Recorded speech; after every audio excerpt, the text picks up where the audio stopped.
Welcome to Gordon Smith. He's the first one on today, tonight for him in Denmark and Copenhagen. Welcome, Gordon. And our other Fozy from around the world, Julia saying greetings. That's Julia, Restream.io. Big show today. Chris Mueller in Miami. Hello. Joe Cool on time. Big show today. A really big shoe is what Ed Sullivan used to say. Yes, right. We're again live in Studio B here at the Beach Street Yacht Club in San Francisco's beautiful Marina District, where it's somewhat sunny today, Julia. And cool. And coolish, it is. But not cold. Bob Walker in North Texas. Chris Exley from Drizzly, Salem, Mass. He is a neighbor of one of our guests today, of Robbie Doyle, who's also in Salem. As we get this one through the starting line, welcome everybody to show 688.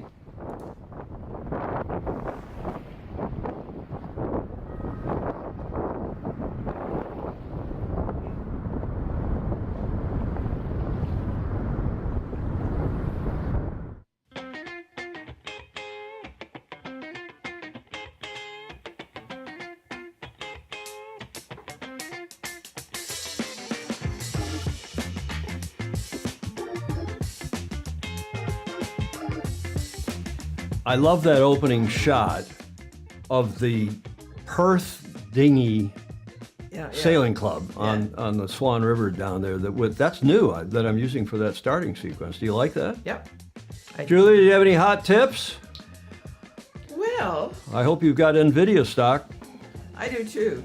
I do have some, but I know a lot was sold, so I don't know how much I had. Well, you better talk to your manager. I know that the Beach Street Yacht Club stockbroker and bartender, he got a bunch. He made about 40 grand yesterday. Wow. How's that?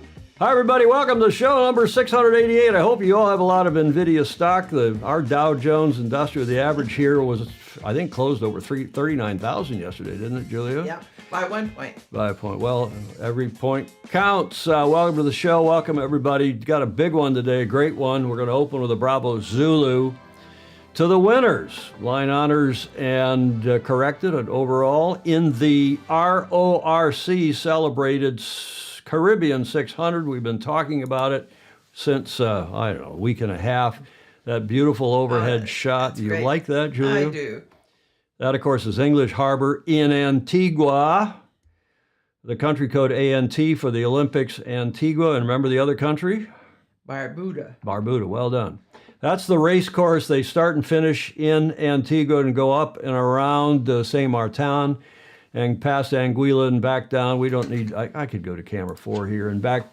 After they start here, go up and around and back down. We've been telling you in La Santa and La Desirada and back up to Barbuda. There's the other island in that country pair, Redonda, Montserrat, and finish. And we already had, just as we signed off on Tuesday's show, we had the trimaran finished. Argo had just finished. I should have gone back probably to the tracker and shown you, but you were probably following it as well. But Bravo Zulu to Argo, who won the multi-hull thriller in the RORC's Caribbean 600. And here is the video.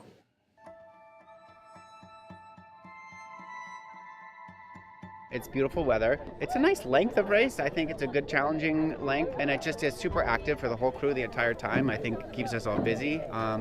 Beautiful scenery, beautiful people. It's just an awesome race.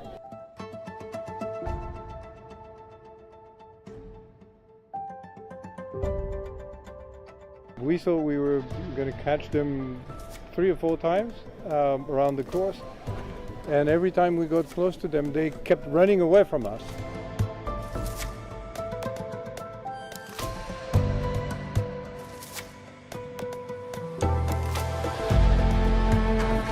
Every Caribbean 600 has been like this. We've, the last 2 editions with the Mod 70s has been won within the last couple of tacks on the finish line. So we knew we just couldn't take our foot off the gas the whole way around, which is, why we love this race. It's epic. You get to a corner and that you reshuffle the pack and you can get dealt a great card or a bad card, and you just got to play the odds.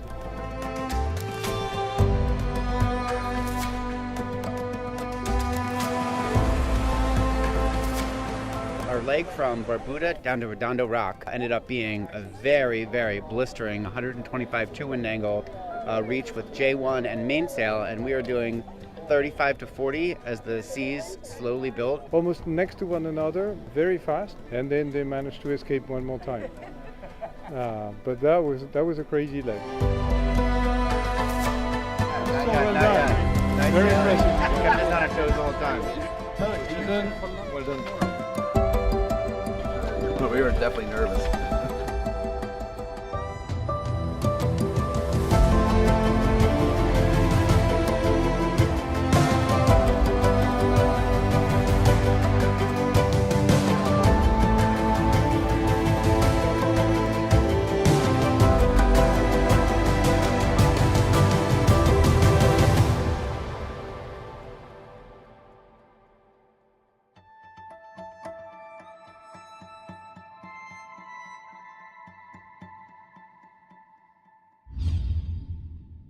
Bravo Zulu to them, to the RORC. That's just the overall multi-hull winner. That's Jason Carroll's Mod 70 Argo from the USA. They took multi-hull line honors, and then ultimately they won the multi-hull division as well in a time of 1 day, 8 hours, 8 minutes, and 40 seconds. The crew: Jason Carroll, Weston Barlow, Chad Corning, Pete Cummings, Sam Goodchild, Chris Maxted, Charlie Ogletree, whom you know well, Julia, and Brian Thompson. And we always like to include the crew names, and because the RORC does a pretty good job of putting crew names with photos, makes our job easier. Bravo Zulu to all. The overall winner was declared Leopard 3. They won the monohull first to finish, and then because the breeze kind of crapped out, you'll hear a report in a moment from Mr. Dr. Andrew McIrvin, our super Fozy and Secretary General of the International Maxi Association. It helped the big boats, the earlier finishers, and indeed Leopard 3 was declared the overall winner in the Rourke 600. My favorite photo of the whole lot, and thanks to all the photographers, the RORC and otherwise, who just have fabulous images. Go on their website and have a look. The RORC has announced that the FAR 100 Leopard 3 from Monaco, skippered by Joost Schuif, right? Schuif, I think. I'm not sure how Joost pronounces his name. Sorry. Is the overall winner of the 2024 Rourke Caribbean 600. Leopard 3 was one of the race founding entries, setting the original race record in 2009 and taking mono-hull line honors again in 2013. Wow. Good for them. Another beautiful photo. Valan, obviously. Just is a fabulous, what a wonderful sport we have. However, in the previous 8 races, Leopard 3 has competed in. This year is the first occasion that they won the race overall under IRC. Mm-hmm. So a big achievement. While 24 boats are still racing, this was from a couple days ago, a day ago, I guess, when this came out. Under IRC rating rule, none of the teams still at sea can better Leopard 3's time after IRC time correction. As I said, the breeze kind of crapped out later in the race, hurting the boats, the smaller boats behind. There is the crew. Leopard 3 is now 17 years old. Wow. Probably faster now than she has ever been. The boat was this, according to the RORC, and SailWeb. This is the good British website, sailing website. The boat has taken line honors and set records all over the world, but apart from the Aegean 600, this would be Leopard's first big win, as we said a moment ago, on IRC corrected time.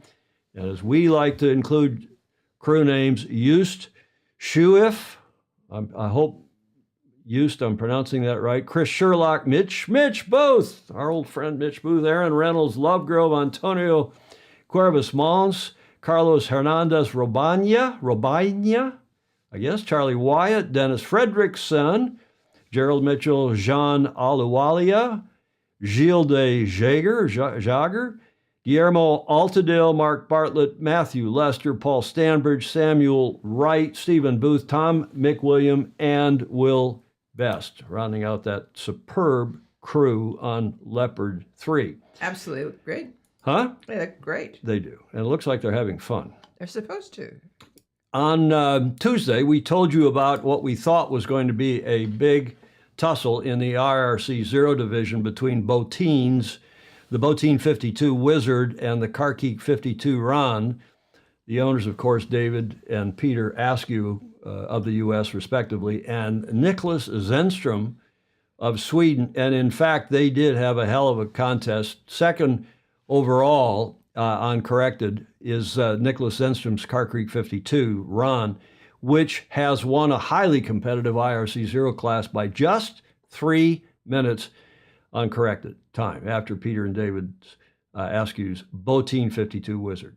So bravo Zulu to both those teams. And we had that one, but it wasn't exactly, didn't take a rocket science to predict that those two fine teams are going to probably be up at the top of the list.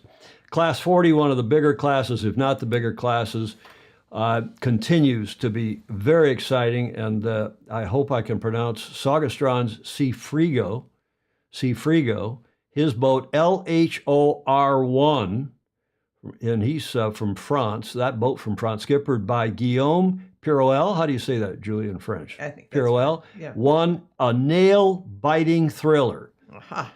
Melvin Fink's Sign for Calm from Germany was second, and third was James McHugh's Tequila from Great Britain. So there's the winning team. Quote, "We are all from Normandy in France and very proud to have won this great race," commented LHOR1 skipper Guillaume Pirouel. This project is designed to give experience to Class 40 sailors from Normandy, and all the crew come from either Cherbourg or Le Havre. This has been a very hard race on the mind, as you'll hear more from Mr. Dr. Andrew McIrvin in a moment. The course is fantastic with so many options, which allows for many gains and losses throughout. That's good. Yeah, exactly. Very challenging tactical race. Well, you saw the race course. You know the race course. Right. So it's a hell of a navigational as well as sail changing, and it's just a real. Yeah, exactly. incredible. You are exactly right. This, Commodores, ladies and gentlemen, is an image taken obviously from on shore at the start of the multi-hulls by our esteemed superfozy Andrew McIrvin, who sent it through this morning. And that was on Monday. And look, that's Zulu, who was the runner-up in the big competition to Argo. Zulu's amazing port tack start. Port tack the fleet. Robbie would have been proud. Look, I got a smile at him. He's standing patiently by with Karl. He says, he would have been proud. Look at that port tack start. Yeah. And of course, it's risky, but it's fun. And in a 600-mile race, it's not that big a deal. Andrew texted this morning to say, unusual race in that it was usual trade winds, for the first 36 hours, after which the wind was all over the place, favoring the early finishers. Quite a lot of retirements, therefore, as people have air tickets Saturday and Sunday. So people dropped out to get back to the airport.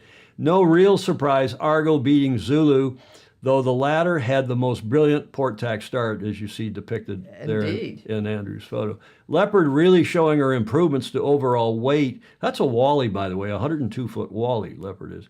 10 tons lighter and a new rig, a same rating as the larger Spirit of, I don't know how to pronounce it, Malouin. It's a Monegasque boat from flagged Monaco. But beat her, I think Andrew meant to say, beat her easily.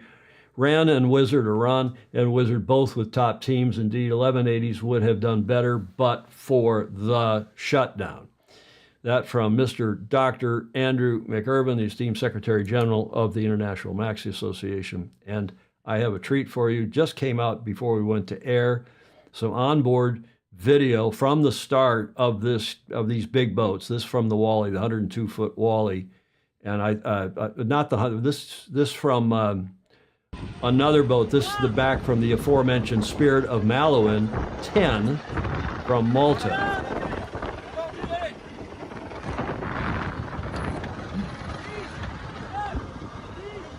This is the boat that Andrew just mentioned in that text at their start on Monday.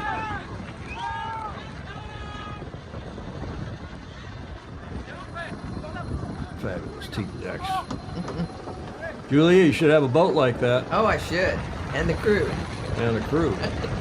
You can afford it. Sure. We're about 10 minutes.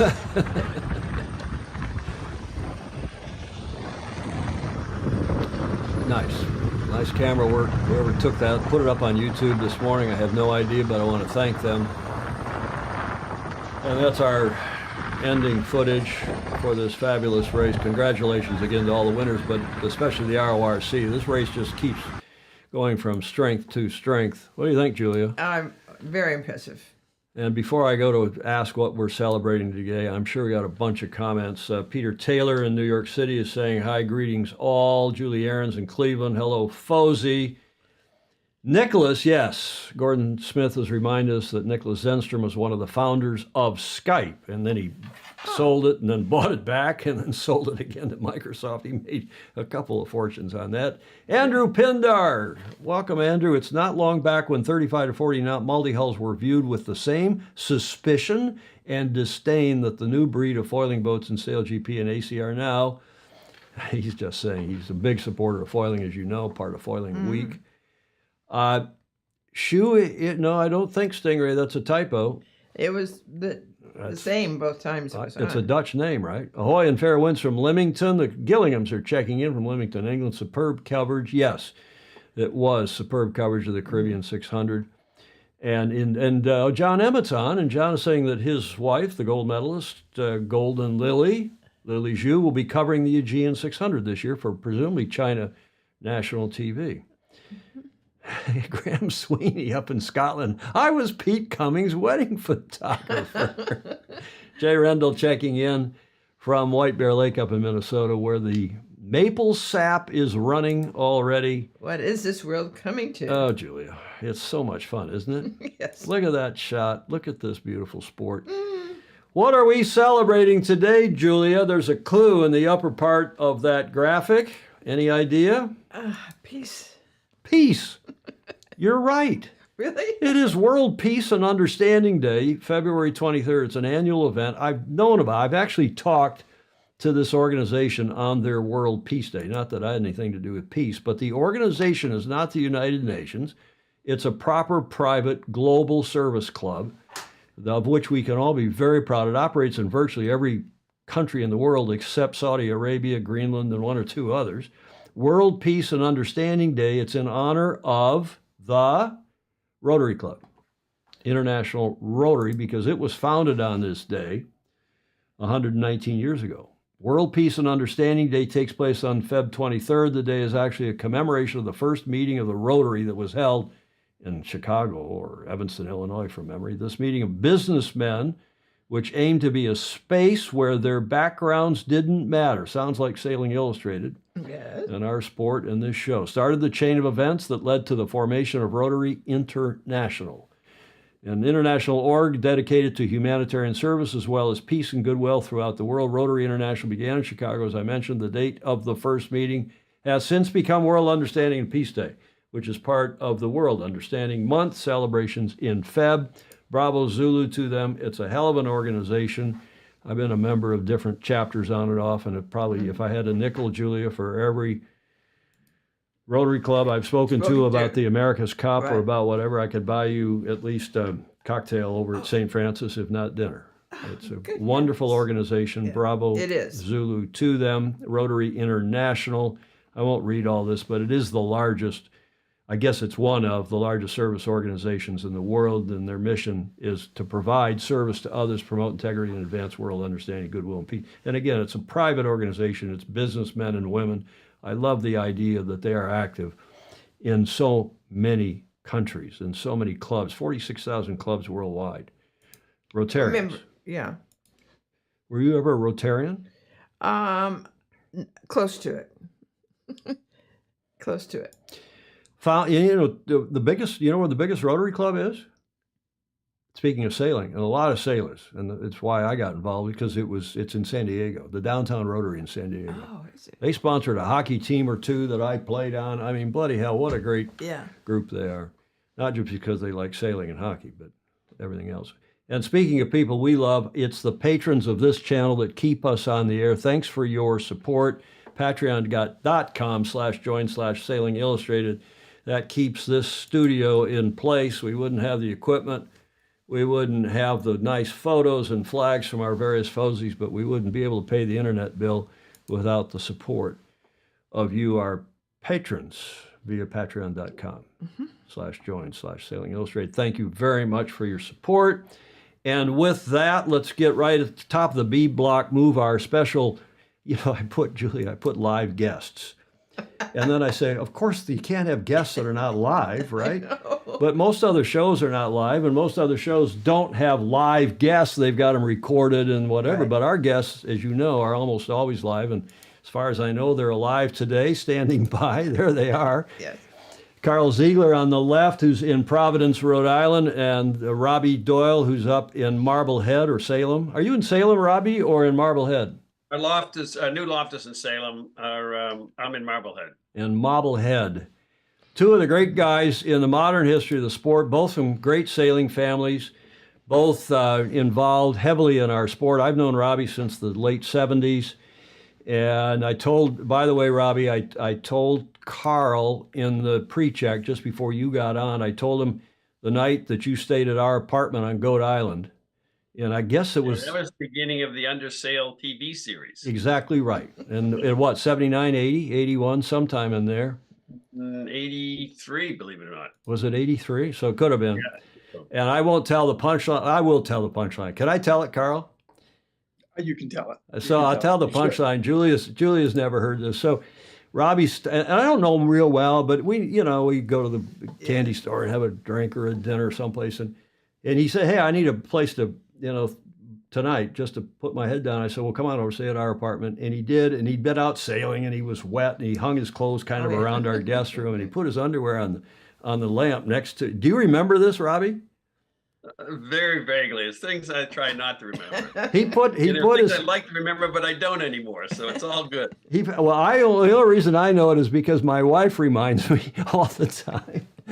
He put his underwear on the lamp and ruined the lampshade. My wife was not amused. I thought it was hilarious. That part I don't remember. Fortunately. But these guys have teamed up now. And you see here in the lower third, in the promo we ran last night, and again today, Karl and Robbie and a few others, the esteemed Jim Crane of Lightning fame and also of Norotan Yacht Club, they've started a company called Storm Marine Group, and they're in business to produce boats that are, they call them institutional, but that means that are great for clubs, community sailing groups, and beyond. Young people, old people, and we're delighted to have them here to tell us today about the Storm Marine Group and their new Storm 18. Gentlemen, welcome. Nice to be here. Thank you for having us. Karl on the left, Robbie on the right, of course. Who wants to start and tell us about the Storm Marine Group and your other partners and collaborators here? Yeah, I'll jump in. Just wanted to say to Tom and Julia, thank you so much for having us today. And on behalf of the Storm Marine Group, I'd like to wish you both a happy world peace and understanding day. And just express our gratitude, for the opportunity to come on and present and talk about our first creation, the Storm 18. And before I begin, I just wanted to correct you. One of my other partners is Bill Crane. He's Bill Crane, not Jim Crane. Jim Bill Crane's Crane. brother. Yeah. So again, from another esteemed sailing family. I just wanted to talk about the Storm 18. This is our team. Bill Crane, Chris Daly, and Bob Ames is our naval architect. Casey Brown is our structural engineer. Dave Clark of Fulcrum Speedworks will be our manufacturer over in East Providence. And Robbie has joined us as our sailing development coordinator, and many others in the sport have played a role. Franny Charles and Stan Schreier. There's actually been a whole bunch of other people that have participated in this. This really has been a collaborative effort. I hear, now Robbie's my age. He's a couple years older than I. You must be 10, 15 years younger than Robbie and myself. I hear he was your coach at Norotan when you were at Norotan Yacht Club when you were growing up. Is that true? That was Bill, right? You were Bill's coach. Bill. Yeah. You were Bill's coach, Bill Crane's coach. I was Bill Crane's coach. Point is, you were coaching there. Do you know who Andy Kostanecki asked to succeed you as the junior sailing coach at Norotan? I don't know. No, he was on the board then. Andy asked me to. He said, "We got Robbie Doyle, but he's going off to do something. Can you? Would you come for a summer or two and teach at Norotan?" And I wanted to do it badly, but I had something else. I was running the kids' hockey. Oh, I thought you said Andy. Oh, yeah, no, Andy was a Tempest sailor. That's where I met him, and a fin sailor. Exactly. And then later, the head of our Olympic sailing program. Yep. Did a hell of a good job as succeeding, I guess, Sam Merrick. So that's some great history there. And one of the great sailing clubs, yacht clubs, Julia, you know Norotan Yacht Club, right? I don't. It's on the Connecticut coast, and it's No wonder I don't know. it's a fabulous club, small boat club especially. And the Ziegler, what do you call it? The Ziegler compound was, if I remember well, Karl, was right next door to Norotan. Was it not? The other side of the point. It was on the other side of the point from Norotan. Yes. And one hears, I did a little bit of research. I'm pretty lazy, but I did do a bit of research. One hears that cove, what's the name of the cove? Well, it's affectionately referred to as Ziegler's Cove. I hear it's one of the great hurricane holes on the East Coast. When a hurricane's coming up the coast, everybody, powerboats, sailboats that can't get them out of the water or can't otherwise escape, go to Ziegler Cove. Is that true? I will personally attest to that because of how full it gets prior to any sort of severe weather that we get in our neck of the woods. So from a famous sailing family, and of course everyone knows Heidi. I've known Heidi since forever. But let's go to Robbie for a sec before we go into Storm Marine some more.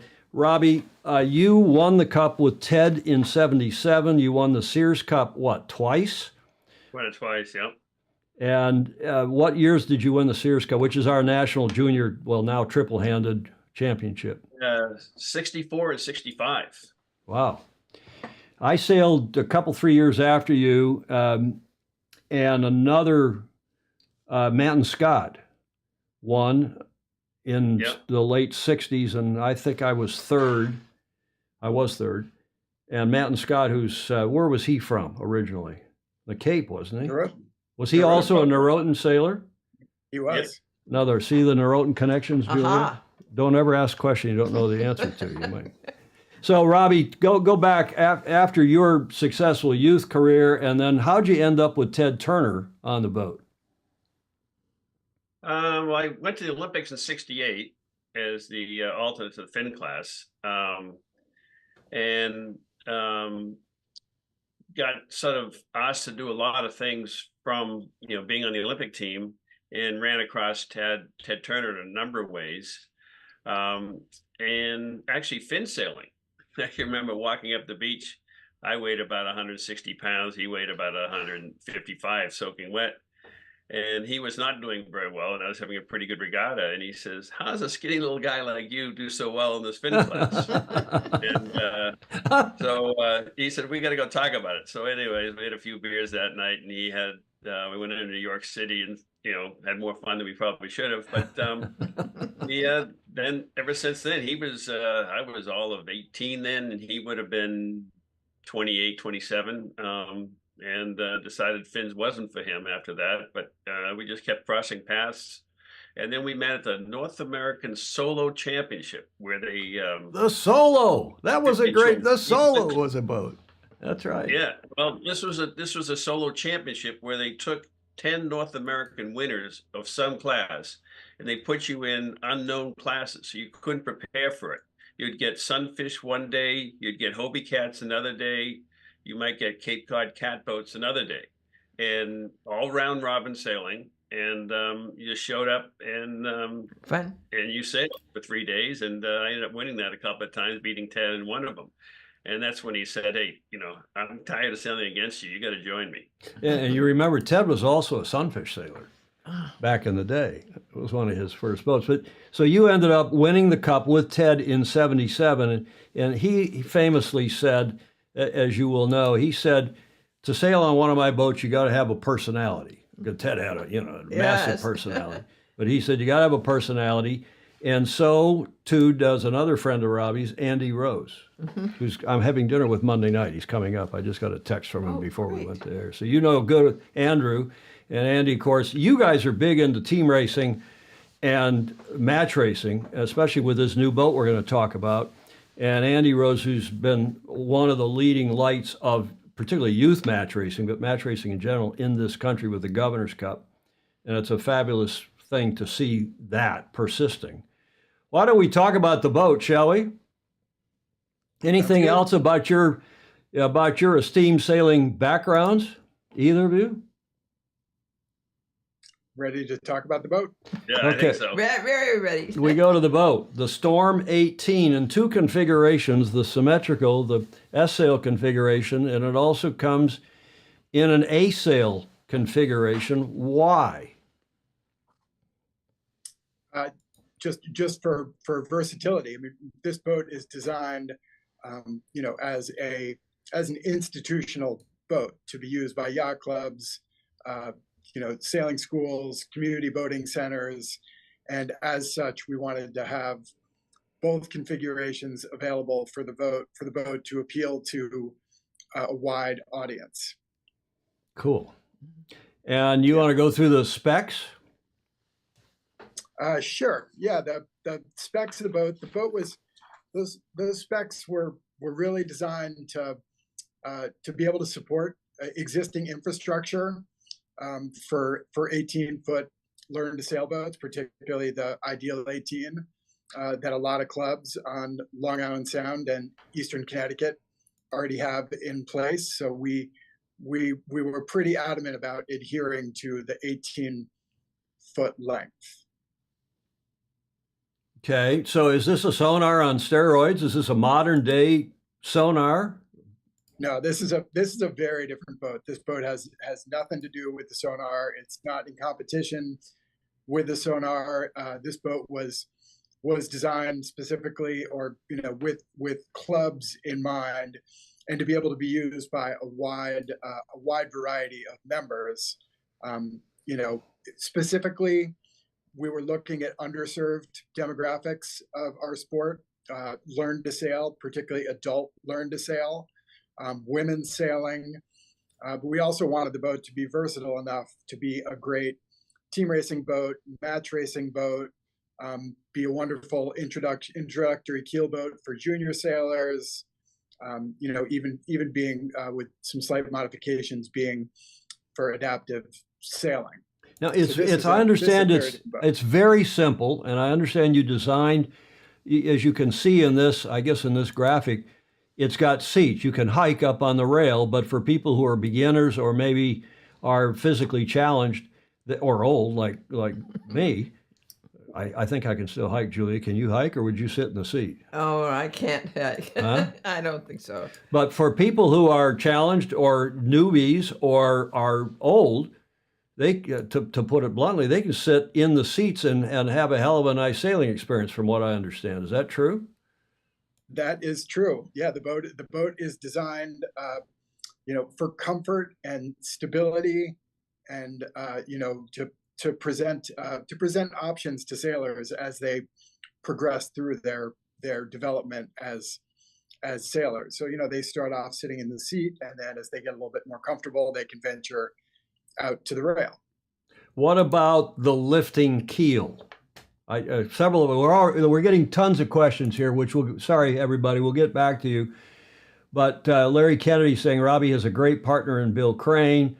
Stingray up in Seattle is saying the Storm Marine Group all sound wonderful. Do they like to sometimes dance while sporting land? Okay, Stingray. That gets, Julia, that gets, we have a tradition, guys, on the show. We get croutons like Stingray, who's a hell of a good guy. I'm a retired Boeing engineer, by the way, and Julia gives a finger wag to people, but I don't think that one's quite bad enough for a finger wag. But Joe Cool and others are asking about the retractable keel, and is that for docking or is that for trailering or what is it? Yeah, the retractable keel is really for storage when the boat's out of the water. It's also if clubs or people want to ramp launch the boat, you can do it that way as well. It's also the boat can be we're working with a company to provide a double-decker trailer, so the boat, you retract the keel and the boats can be stacked for trailering, or also stacked for storage. Space at yacht clubs is at a premium, so we want to make sure that this thing can be tucked away and use as little space as possible. Okay, so while we're at it, let's talk about, I understand too that the boat around the rail is all going to be bumpered in effect, and indeed the bow is going to be bumpered right from the manufacturer, so it's not something that has to be done aftermarket, it have to be retrofitted by a yacht club, and some of those, like our J22s here, Julia, at St. Francis, are, shall we say, some are better than others in terms of what are you doing about bumpers all around the boat? Robbie, do you want to talk to that? Yeah, well, basically the bumper rail, sometimes it's called, in this case, really is a bumper rail. It's meant to bump up against other boats and not do any damage. It's, I'm not sure exactly the composition of it, but it's a rubbery type plastic that goes around that can take impact and not crumble or crack and not dent other boats.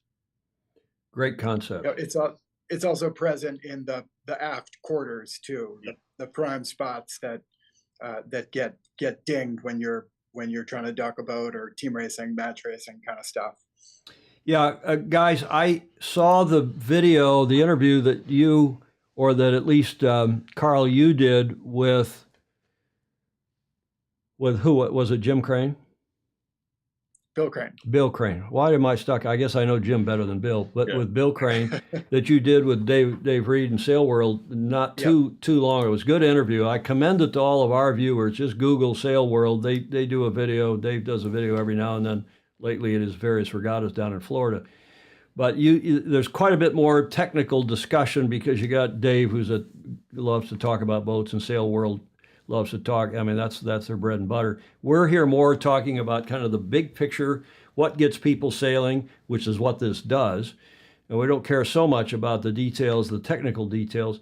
But go back to the concept, guys, about bringing people back into the sport. You said in that interview with Dave that, we all recognize that with the possible exception of women's sailing, that there is a bit of decline in our sport, particularly at the dinghy, at all ends, really. And what's the intention here? What's your vision? What's your view of what's going on in our sport? Yeah, I mean, that was a huge motivation for us. The sport of sailing is changing, and yacht clubs are struggling to maintain their membership ranks, and in order to stay alive, a lot of yacht clubs are opening up their membership ranks to people who are new to the sport. So, learn to sail, adult learn to sail, all of a sudden is not just a growing segment of the sport. It is the segment of the sport that will keep the sport alive. And we wanted to come up with a boat that really had those folks in mind, that would be stable, that would be durable, but have great sailing characteristics and just be a really fun boat to sail. To really have that wow factor for the first time sailors. Mm-hmm. Julia, you were saying you were going to ask a question. Easy to sail. Easy to sail. Yeah. Easy to sail. Simplicity is stressed all throughout the boat. Yeah. No backstay. Everything's big, wide open cockpits. Everything is canted into the boat, so you're not going to fall off. It's a sit-in boat versus a sit-on boat. Like other, even though this boat looks like a sport boat. It's really, it kind of falls in between other learn to sail boats and the sport boat category. It's it's kind of not either. It's a better sailing boat than the typical learn to sail boats, but we don't try to pretend that it's a sport boat. So clubs, community sailing organizations like what, Sail Newport. Will you, Robbie? Will you put these up there in Marblehead? I think to add to what Karl said, there's only these yacht clubs. Also, the sailors that are joining the yacht clubs are coming out of college sailing. They're not boat owners for the most part, and frankly, with the bills they have to pay from going to college, starting young families, whatever, they can't afford their real own boats. And even in Marblehead, if you could afford a boat, getting a mooring is a problem. So you almost need boats that are supplied by the yacht club to get you going and keep you sailing until you get to the point where you can afford the boat you might want later. And so this keeps a lot more people active in the sport that are already sailors and want to join yacht clubs. That's really important. Yeah. Yeah, and as Julia knows well, in our FOSI, we call them FOSI, Friends of Sailing Illustrated, who are the regulars and beyond that are on here. As you will both appreciate, we on this show talk about that point a lot, how the sport seems to be going back toward, Robbie, you and I were at the tail end. I think fiberglass and Dacron came along, and the wooden lightnings that the Crane brothers were famously good in. And he made the point in that, again, back to that video with Dave Reed, that we had a Lightning. Our family sailed the Lightning. The Lightning, then the kids would sail it in the JYRA, Junior Yacht Racing Association of Long Island Sound, the JYRA. And then on the weekends, the parents would take it back, and you maintained it, and it was the family boat, but it was the boat that everybody sailed. And then we got the specialization, and people siloed in this country, the junior sailors from Opties, and then the 4 Twinkies or FJs, and then into whatever else. And this boat is something that Julia and I could campaign. It's something that you are saying the kids coming out of college will campaign. How about junior sailors at the club? Oh, absolutely. I think this is going to be a great introductory keelboat for junior sailing. And, it's a smaller keelboat. The loads are lighter. This boat can be sailed, with as few as 2, but if you look at the size of the cockpit, you can fit a lot of people in this boat if necessary, and if they're small. So we think that's going to be a great boat for junior sailing. And, that I think that part of junior sailing, with the all the craze of the Opti and how wonderful the Opti is, but really, there's something that's left on the table with the social aspect of the sport. Absolutely. And we think that this boat could be great in addressing that. I mean, I'm still friends with my Blue Jay crew from back in the day. We sailed those things with 3 people, and actually one of them is one of the partners in Storm Marine Group. So we kept everything in mind with this boat. I noticed that not only the plumb bow and the sheer, it looks like a big thistle. And a thistle's a 17-foot, obviously, centerboarder, Sandy Douglas design, very popular boat. And this, of course, a keel boat. It's a quite a bit different design. But I also noticed that the rudder is huge. Why is that? The rudder is huge, and you'll also notice that the keel has a long cord length. Both of those things have learn to sail and team racing, match racing in mind. The big rudder. Hang on. Cord length being naval, you know this, Julia, and most of our viewers will, meaning there's a big distance. It's a wide keel. And the reason is? Yep. And the reason is that that will help the boat from sliding sideways when you're going at slow speeds, which learn to sail folks are doing, and team racers and match racers who want to stop their boat and then start again. And also the size of the rudder helps get folks out of trouble quickly. It's also really effective for stopping the boat in team racing or match racing if you need to stop. You guys are both big team racers, aren't you? I mean, there's a lot of team racing, and it's a growing segment in the sport. I know St. Francis gets involved in team racing with Southern Yacht Club, with Newport Harbor, with New York, with your clubs, Robbie, in Marblehead. Robbie, are you a past Commodore of the Eastern? I am, and I think that's part of my interest in a boat like this, being on the other end of a club that's buying fleet boats.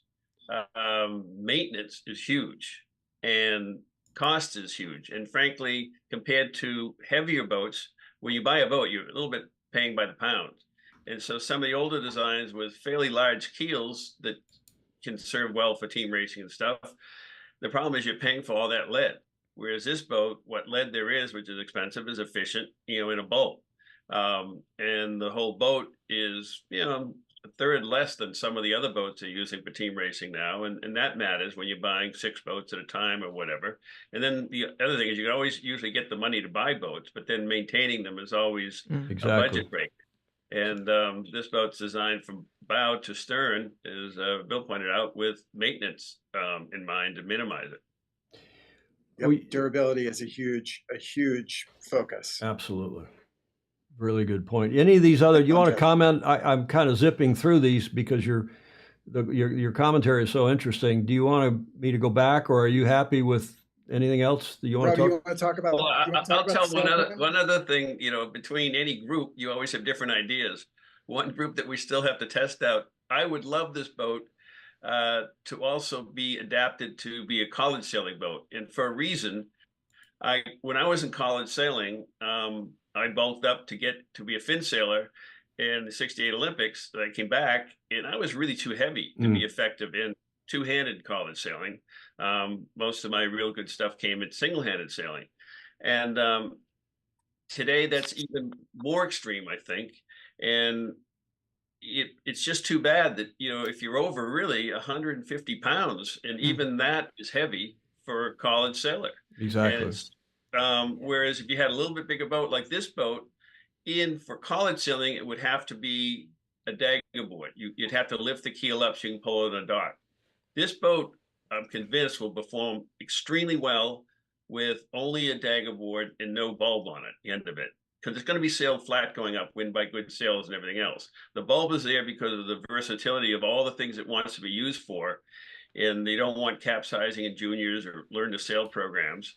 And so it is a real safety factor. But for college sailing, where the kids are out there, there are patrol boats, they're top sailors, just a dagger board would make this a college sailing boat that I'd say reasonable size adults could sail effectively and not be compromised because of their weight. Okay. Go ahead, Julia. I will also say on that. Oh, I'm sorry, Julia. No, go ahead. I was going to say, even the current configuration with the keel, we've been contacted by a couple of college sailing coaches who have expressed interest in this, potentially being an intriguing option for, the keel boat that is present in college sailing. Julia, good point. Karl, Julia, you got a question? Well, John Sagmeister has a note saying, "This is great. I would offer a cautionary tale of club-owned boats. When they opened the Catalina 37s to wet Wednesdays at Long Beach, the PHRF boat owners swapped out, sold their boats, and the fleets evaporated.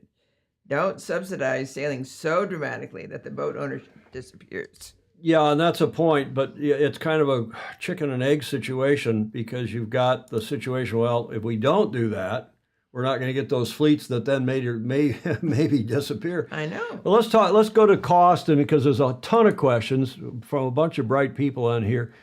But tell us about the cost, guys. You said it was going to cost a half to a third of what some of the other boats are. And give us a comparison to, say, a J22 in terms of cost. Well, our cost, our suggested price right now is $40,000. And Robbie, I think you were making comparison with the sonar at being a third less than the sonar. Yeah, I think the new sonars are in the 60,000 range. Wow. Even for the fleet purchase. And it's a fair price. I mean, they're bigger boats, heavier boats. And almost basically a sonar is almost double the weight of the Storm 18. Okay. Yeah, I don't know the cost comparison between that and a J-22. Okay, so a bunch of questions. Right in with it. Where do we want to start? I'm going to go back up. I don't normally go up because I missed stuff, but lifting keel. Yes, I think we've covered that, Alan Long and Larry Kennedy. Others of you have asked that question. Getting Larry Kennedy saying triple exclamation point, getting people out on the water. These up are above where I am on the graphic up above, but let me just read through some because I've missed. There's so many comments. Guys, we get 100 to 200 questions usually every show, and sometimes we get a show like this and we get 300 questions or comments. Steve Groover, you see Groover's comment, Julia? Which one? He says, all the sailors appear to be naked. Is that a class rule? We got to have some fun here. Bill Porter, you must know, Robbie, you must know Bill up in Minnesota. He's saying, the Olympian, looks like a refreshed Colgate. Comment? I don't know what it called. I know a little bit of the Colgate. I mean, he's Colgate 26, I imagine. Yeah, the bigger one. Much lighter, much smaller. I wouldn't say I wouldn't compare it to that, but I mean, okay. Or is there another smaller Colgate that I'm not familiar with? Yeah, this boat is definitely lighter than that boat. And one of the other notes that I wanted to mention is that pretty much half the weight of the boat is in the bulb. It's in the bulb. Yeah. The hydrodynamic bulb at the bottom of the keel. And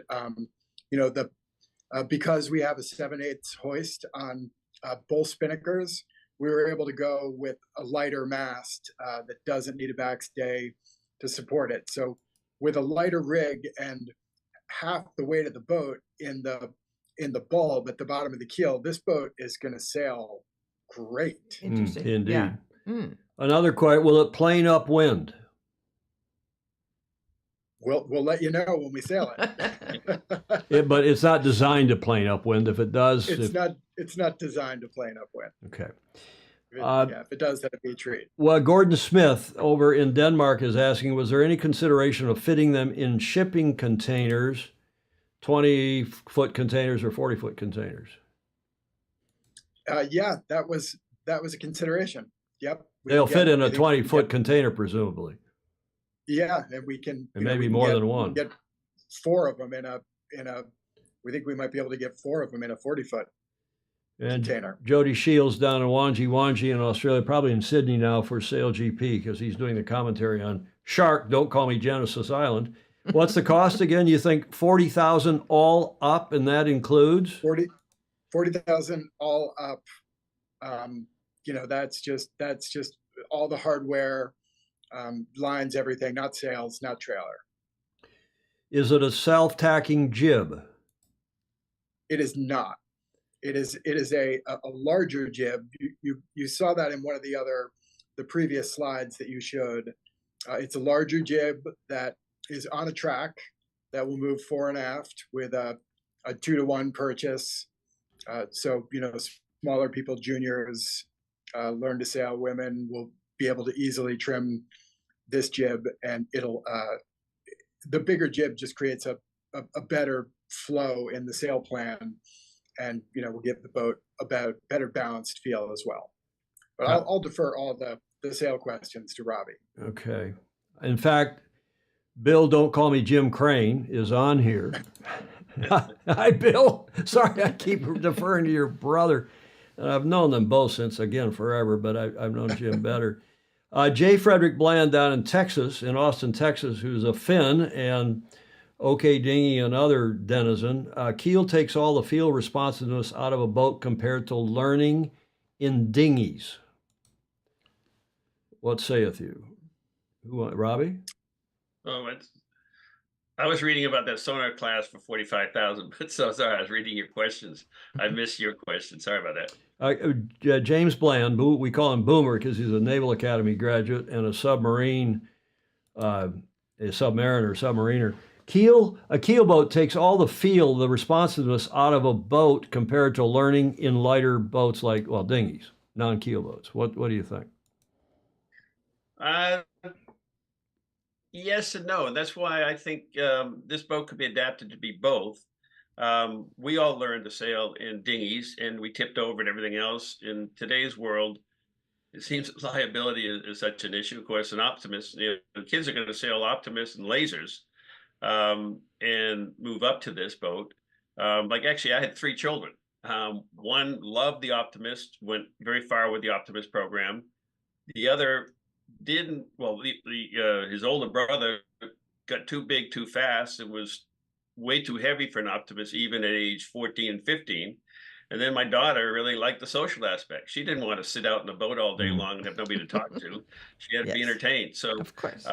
this boat, I think, begins to cover 2 out of the 3 right away. And then as they get older, this boat can be a high performance boat. And again, I'm still curious to see with the versatility as we try different things, whether without the bulb and this whole planing up wind, I don't think it will plane upwind with the bulb because of the weight, but you take away the bulb and I think it could.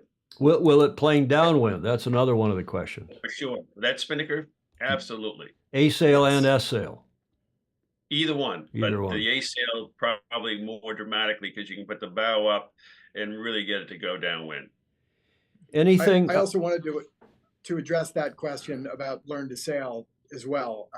Remember one of the really important target groups that we kept in mind for this boat was the adult learn to sail. And I think, Robbie mentioned that with pliability and nimbleness and dexterity and, just inherent fear when you are unfamiliar with sailing. We wanted to present a stable platform that would mitigate any fear and give folks the sense that, they weren't going to fall out. Nothing dramatic was going to happen, but the boat would still, perform well.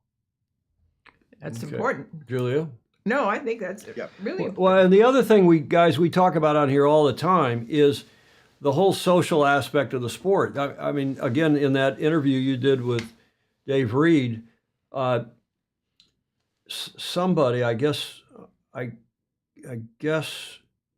can't remember, it doesn't matter, but one of you mentioned, I guess it was Bill Crane, said that we all, not only do we have the Lightning, but then they had the junior version of the Lightning.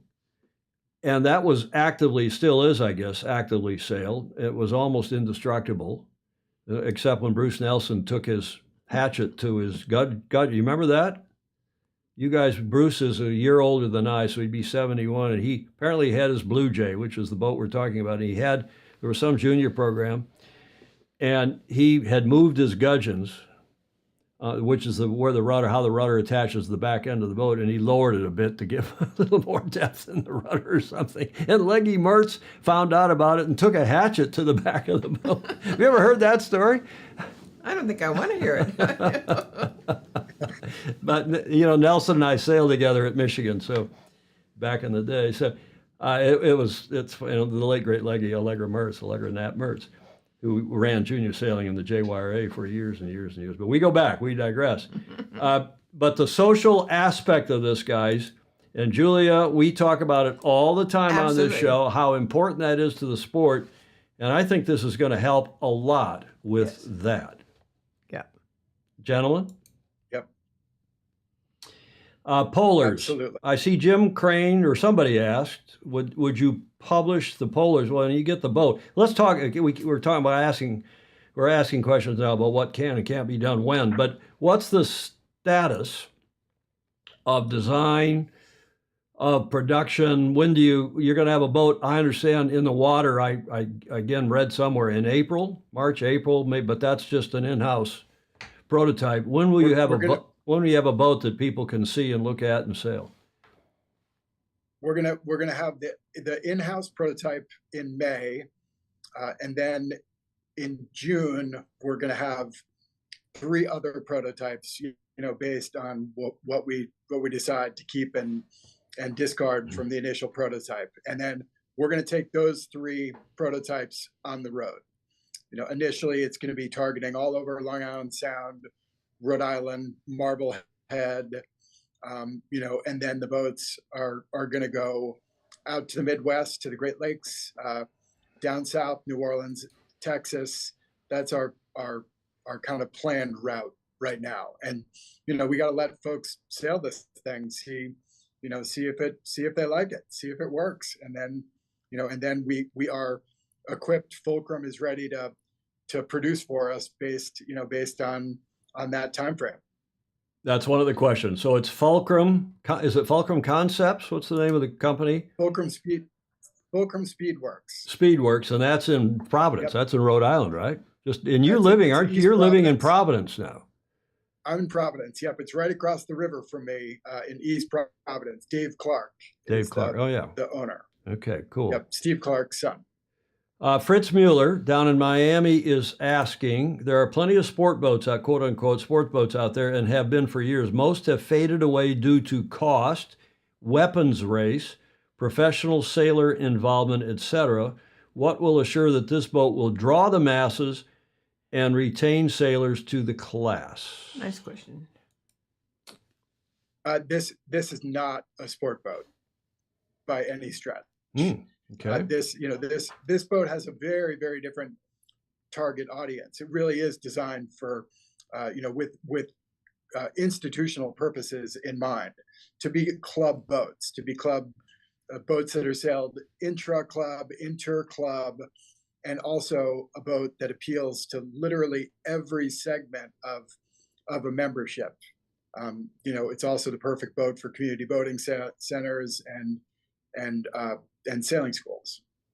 So it's positioned in an entirely different way. It's not a sport boat. It looks like it, but we don't pretend that it is. Plans to go international if it takes off here in the U.S.? I guess that's an obvious question. Yes, of course, absolutely. Larry Kennedy said, perfect adaptive boat, easy to design options for handicap sailing. Yeah, I think that's...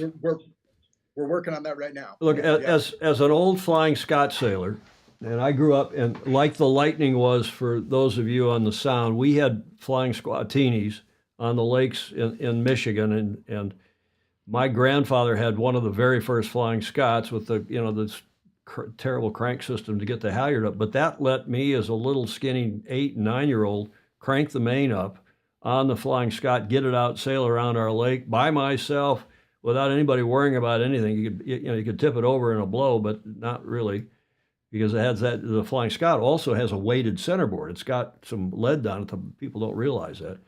That was not terrible, that fiberglass centerboard. But the point is that the Flying Scot has, and they just had their nationals with 80 boats, or their midwinters, I guess it was. Their midwinters with 80 boats, and down in Florida. That boat has stayed relevant because of what I think you're doing, keeping it simple. Yep, absolutely. And in all honesty, New Orleans is a target for us because we want to present them with an option to their Flying Scots.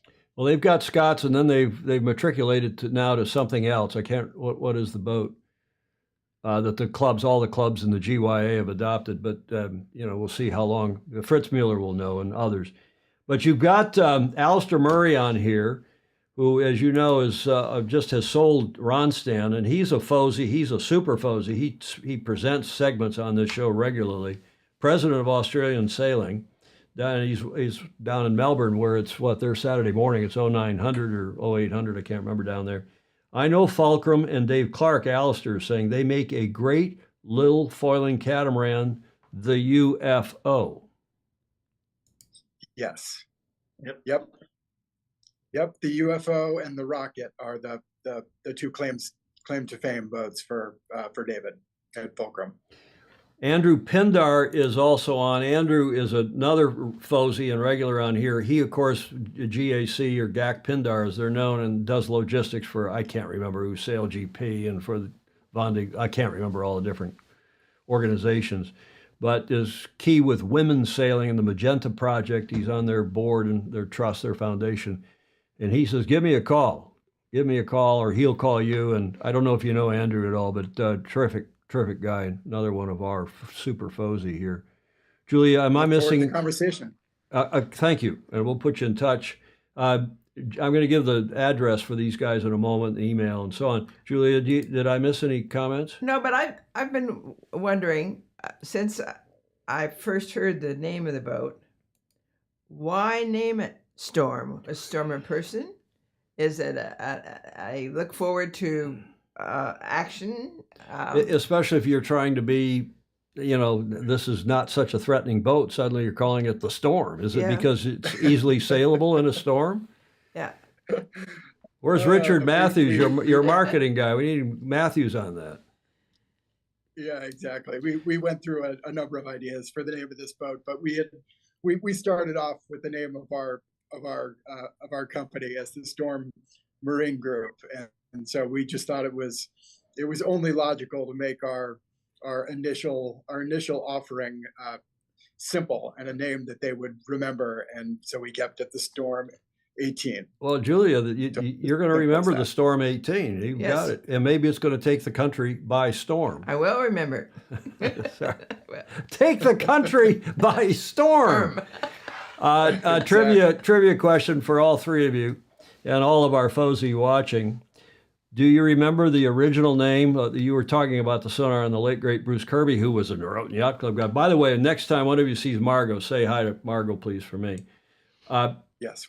And the late, great Bruce Kirby, who designed the now Ilka. It was the Laser. Do you remember the first name of the Laser? The first name of the Laser. What was the Laser first called when it came out of the Robbie? door? No, I should know because I was actually kicking around the Roten Yacht Club when Bruce was designing the boat and prototyping it. We'll see if any of our foes, somebody in our FOSI will get it. Clark Chapin got it. Clark Chapin says, yeah, it was the TG. That was the sail logo, Clark. Do you remember what it was actually called? Clark's got the sail logo, TGIF. And it was called the Weekender. The Weekender. I'm not kidding. When they first came out, because we were in the boat, my dad, who's 90, and our little club in Michigan outside of Ann Arbor, we were one of the very first laser dealers. We were a big Sunfish dealer, a Hobie Cat dealer, and Flying Scots and other stuff. So those guys, Bjorn, whose name escapes me, they all came down from Montreal, and we started selling that boat, but it was the Laser by then. But originally it was called the Weekender. And the sail code is Clark Chapin, who had one of these. Mm-hmm. TGI. Oh, yeah, Clark Sails Sunfish and Lasers Yeah. and Interlakes, and he's on here. The Weekender. Interesting. But we'll check in with these guys that are on here because I think you will take the country by storm. Stingray, Julia, get your finger ready. Mm-hmm. Stingray says Stormy Daniels may have even, you should call it the Stormy Daniels. Come on, Robbie. Come on, Robbie. Our group has some fun here. That's why doing this is a live show. I told you, I warned you about this being a live show. And I'm not touching that one. And it's only 2:00 here in the afternoon. It's 5 o'clock. It's cocktail hour there. Actually, if you want to go live, Tom, we actually kicked around. I think was it Ragin, the Japanese word for storm. It was the Ragin 18 after Regine, the Japanese storm god. That's good. That's good. Let me go to these last couple slides in case you want to comment on them, gentlemen. There is the lines drawing, the lines planned. Anything of note you want to mention on that? It's a little hard to see the dimensions, but we had those in a bigger graphic earlier. Robbie, do you want to talk about the sail plan? Yeah, for the sail plan, one thing I'd point out is it does have a square top main. This allows us to have a shorter rig and a much more efficient main with the shorter mast, which saves stability and frankly gives it a much more modern look. And this is one reason this boat will perform as well as it is, as simple as it is, just more modern technology. Like the Gulf Cup 22s with the square top main, as those of you. Almost any boat comes out now because they're just better. And even when you pay a penalty for it under the racing rules, it's the way to go. How about comparison here to the other boats that we've been talking about, the Ideal 18, the Storm. I'm going to zoom this a bit because we don't need all the data, I think, on the right. But the Ideal 18, Storm 18, Rhodes 19, Harbor 20, which is popular down Newport Beach, of course, the Alarian 20, Gulf Cup 21, and now the Gulf Cup 22, J70, and the Sonar. Do you want to make any comparisons or contrasting to those boats or the others, the 20-foot sport boats? I mean, I think you know we are not a sport boat, so we just listed those there for you know, for people's information. But I think the real key place to look is the ratio between displacement and square and sail area. You know, we've got a very favorable ratio between sail area and displacement, and also the ballast number, which demonstrates what I was talking about before, that half the weight of the boat is carried in the bulb. Mm-hmm. Okay. Yeah. Cool. And Yeah. I think, you know, part of that is it's actually more of efficient build, and it's not that the old ones were inefficient. They were done according to their time, but the world has gone on, and you can produce a stronger boat with a lot less resin and fiberglass these days than we could years ago, with all sorts of engineering improvements and understanding. So it's, you know, that serves the boat well, serves the cost structure well. Yeah. And again, it allows for the boat to have great stability and still not be so heavy it really won't get up and plane. Yeah. Yeah, I mean, this boat is there's no wood in this boat. It's infused. It has no longitudinals and 2 transverse bulkheads. Mm. So you know, it's just made. It's made totally differently. It's going to be lighter, and it's going to be much stronger. What is 562 kilograms? That's 2.2 pounds per kilogram. 1,280 pounds, something like that. Okay. I think you had that in one of your first slides. Okay. Yeah, in fact, exactly. Okay, gents, last chance for the Fosey or anybody else on here. A lot of people on here asking questions. Delighted to have everyone on here today, as usual. Gordon Smith in Denmark asking, any specific adaptations planned for less physically able sailors? Seats with buckles, adapted cockpits. That's kind of a phase 2, isn't it? Yeah, well, I think this boat. I think we, you know, folks got to try it, because I think we've really made it as simple and as stable, and you know, we've really been thoughtful about folks who, you know, want to stay in the boat. It's a boat that is sailed. It's a sit in versus sit on boat. So I think folks should just give it a try.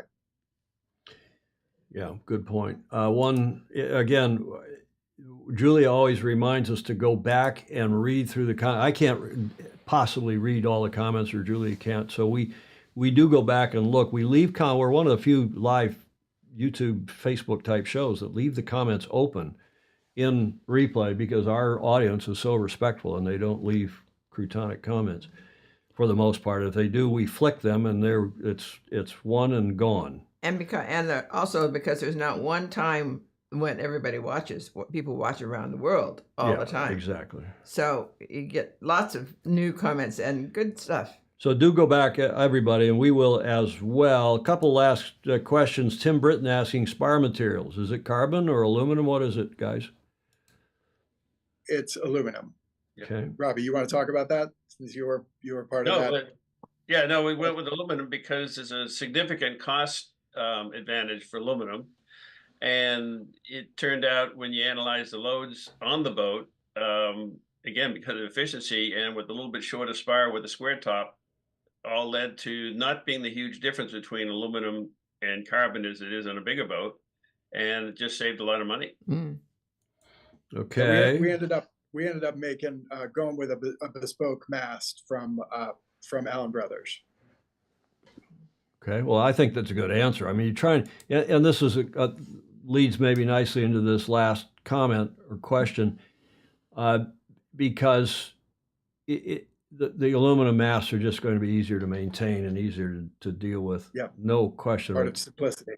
Thierry de Jong, who is a good Dutch, an expert sailor, he's obviously Dutch, but he lives in SoCal. Another target segment could be the boat rental market.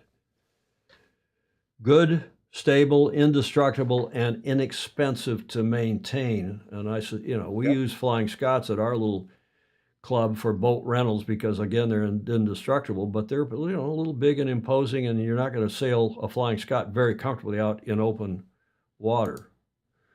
Yep. I mean, that's, you know, kind of an extension of the community boating experience, but we totally agree with that.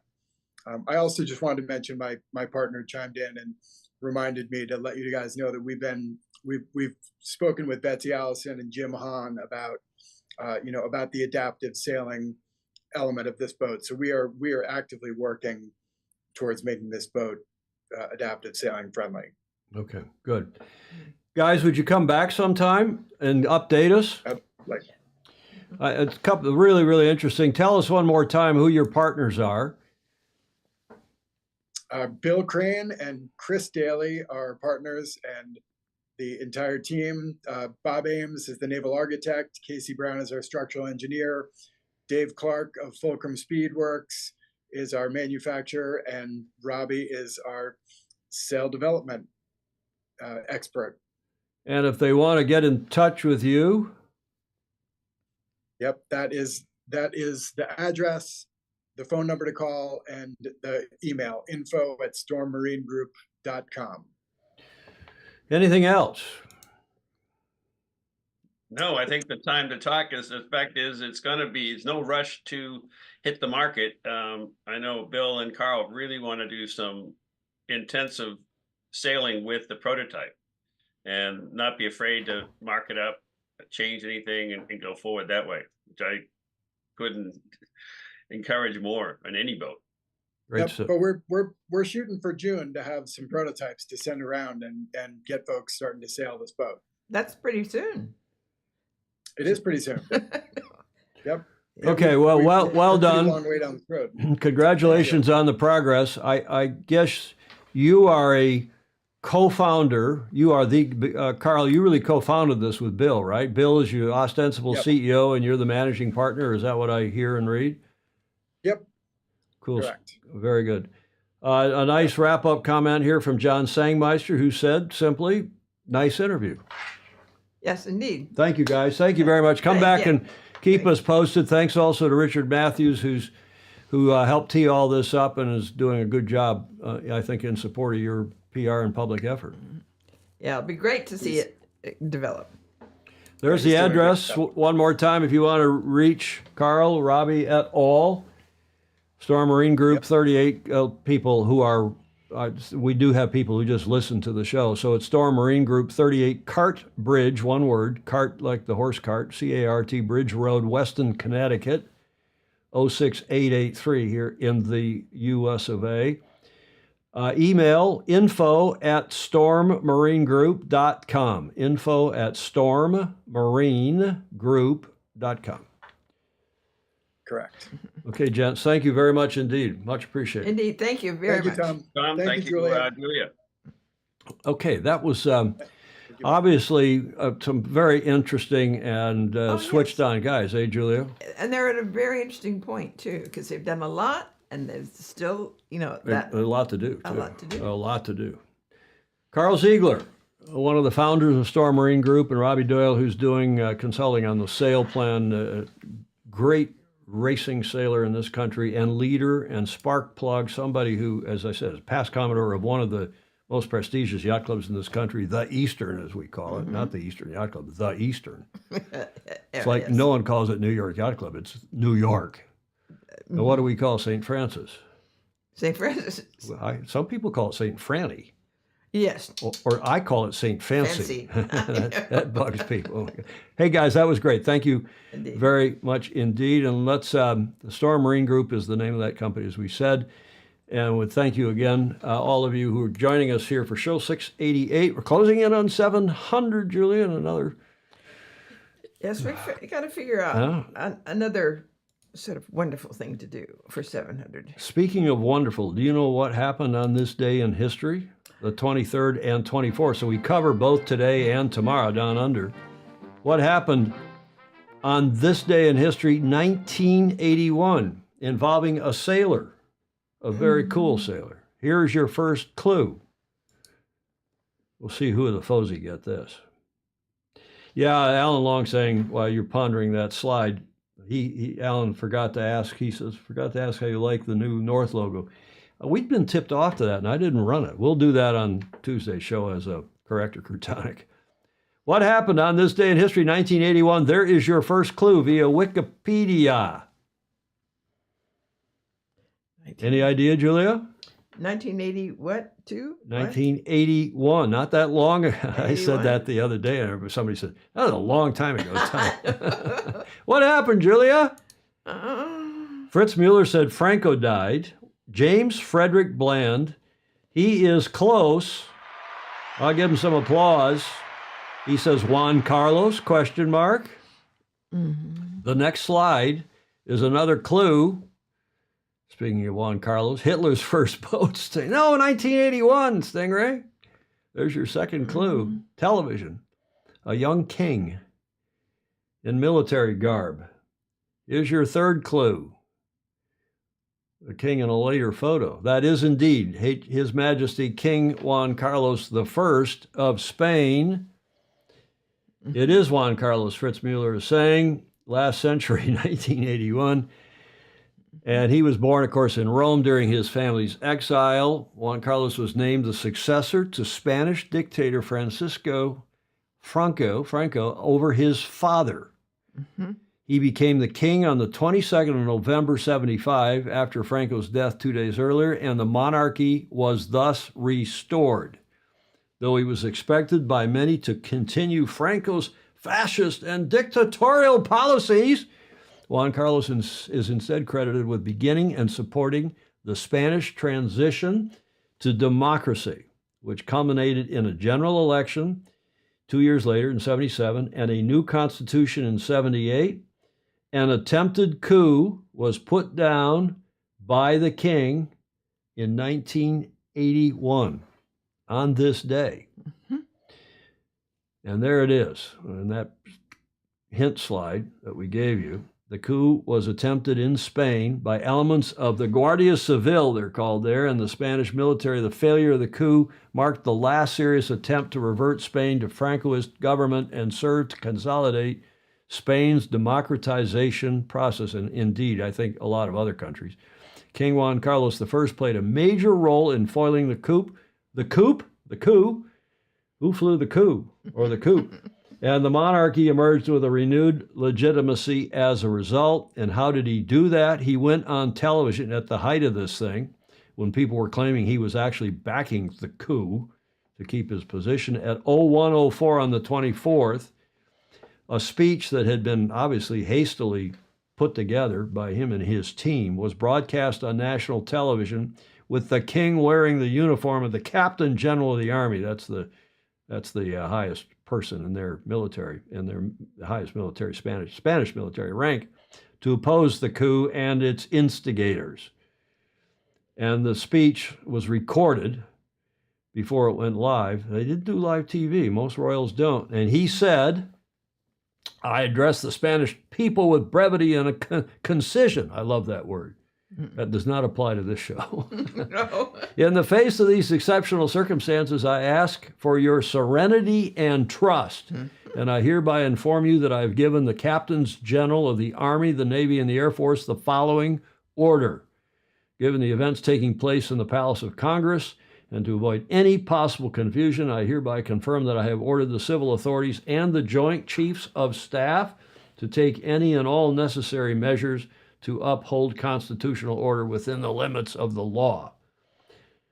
Should any measure of military nature need to be taken, it must be approved by the Joint Chiefs of Staff.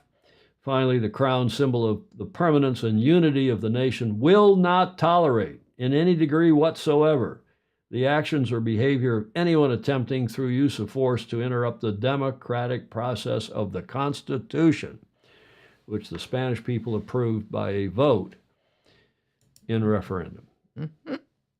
The coup d'etat on this day in 1981, Terrazo, led by a civil guard, Guardia Civil officer, Lieutenant Colonel Antonio Tejero Molina. It failed after this televised speech by King Juan Carlos I in February of 1981. And as several of you know, he is a sailor. He has been a lifelong sailor. He's become a good friend of mine. I've never obviously had him on the show. His late great brother-in-law, also a sailor, His Majesty King Constantine, who won a medal in the 1960 Olympics in Rome, his sister is married to Juan Carlos. He has won, he's campaigned a 6-meter for years in some big boats as well. He's won the 6-meter worlds at least twice, maybe 3 times, as recently, again, in 2023, when the 6-meter worlds were in Cowes. He came back from, he's living in exile now, or peaceful quasi-exile, in where? In the Middle East, in Abu Dhabi, or in? I don't know. Someplace in the Middle East. And they won the worlds. And he had a hell of a good sailing team with him. Great team sailing Bribon. And after winning the championship, Juan Carlos expressed his satisfaction with the work done. Quote, "We have a sensational team." Pedro Campos leads it. "A very good team. We have worked hard. We have fought hard, and here is the result." And his words were echoed by his team, the Real Club de Navegación de Zanzenzo, RCNS, and published in the Spanish newspaper El País. He still's quoted, I sent him some of these slides last night. I texted to him these slides, and I got a nice text back late last night from His Majesty King Juan Carlos. And I always end my text with the Spanish expression, fuerte abrazo, which in Spanish means a big hug. And he replied with that last night. So His Majesty King Juan Carlos of Spain, bravo Zulu to what he did on this day back in 1981, Julia. And of course, a great sailor. Terrific guy. Not without controversy, as the Brits would say. Fine example of coup versus insurrection for you riot buffs, Fritz Mueller down in Miami was saying. Did remind anyone of a more recent event? Gordon Smith is saying in Denmark. He's not even an American, and he's commenting on the J6 insurrection. A Stingray asking, did Juan Carlos miss his opportunity as being a race committee umpire? No, but Julia, as you know, I umpired the current king. Yeah. The crown. He was then crown prince in the '92 Olympics, and he was sailing. He was crewing in the Soling. And this is Crown Prince. Help me out, Felipe, right? Everybody. And I was umpiring that match. It was a semifinal match, and I penalized the Spanish boat. And this was right in front of the athletes' apartments were right there, the athletes' village, and there were a lot of people down there watching, a lot of media. The Crown Prince is sailing in this event that's the Soling match racing, and I penalized. I didn't care if they were royalty or Spain or anybody else, and they were wrong. And the press went nuts, and they accosted me on shore afterwards. And the shame on you. To the Crown Prince, now King's credit, he came over. Felipe came over, and he said, "Hey, we're going down to Las Ramblas. Come with us." And the press followed us, and we went and had a beer. And he was great. Felipe was great. Also a good sailor, and like his dad, good man. Okay, enough talking about all that. Let's get to John Emmett's report. Super coach, super fuzzy John Emmett. His last day, I don't know when he leaves, but he's still in Europe, still in Athens, I should say, at the ILCA Senior European Championships for the Open European Trophy. And here is, you were going to say something? Yeah, James Frederick Bland did confirm that he moved to Abu Dhabi in August 2020. Abu Dhabi. Good, yeah. Okay. Thank you for all of that. And yeah, self-imposed exile in Abu Dhabi. Let's talk about exile. This guy's been traveling all over the world, and they're just wrapped up. They had the prize giving tonight in Athens. And here's John's report. Hi, Tom, Julia, and all the folks. You join me here in Athens for the ILCA Europeans the morning of the medal race. And you can join me on my balcony. A little bit of road noise here. But certainly not a lot of wind, which has been the theme of the championship. So that's why there's no ferry. I say I'm on my balcony. You can probably see I'm sat here next to my boots. Really nice to have the opportunity for it to dry. Pretty close to the venue here, which is always important to me because if you forget something, need to go back to have that rest and relaxation time. It's really good to be close to venue. A little bit of road noise, as I say, but it's much better here, I think, a few blocks away than the closest hotel right on the main road, just opposite the club. And some of the girls said they found it hard to sleep there because of the road noise.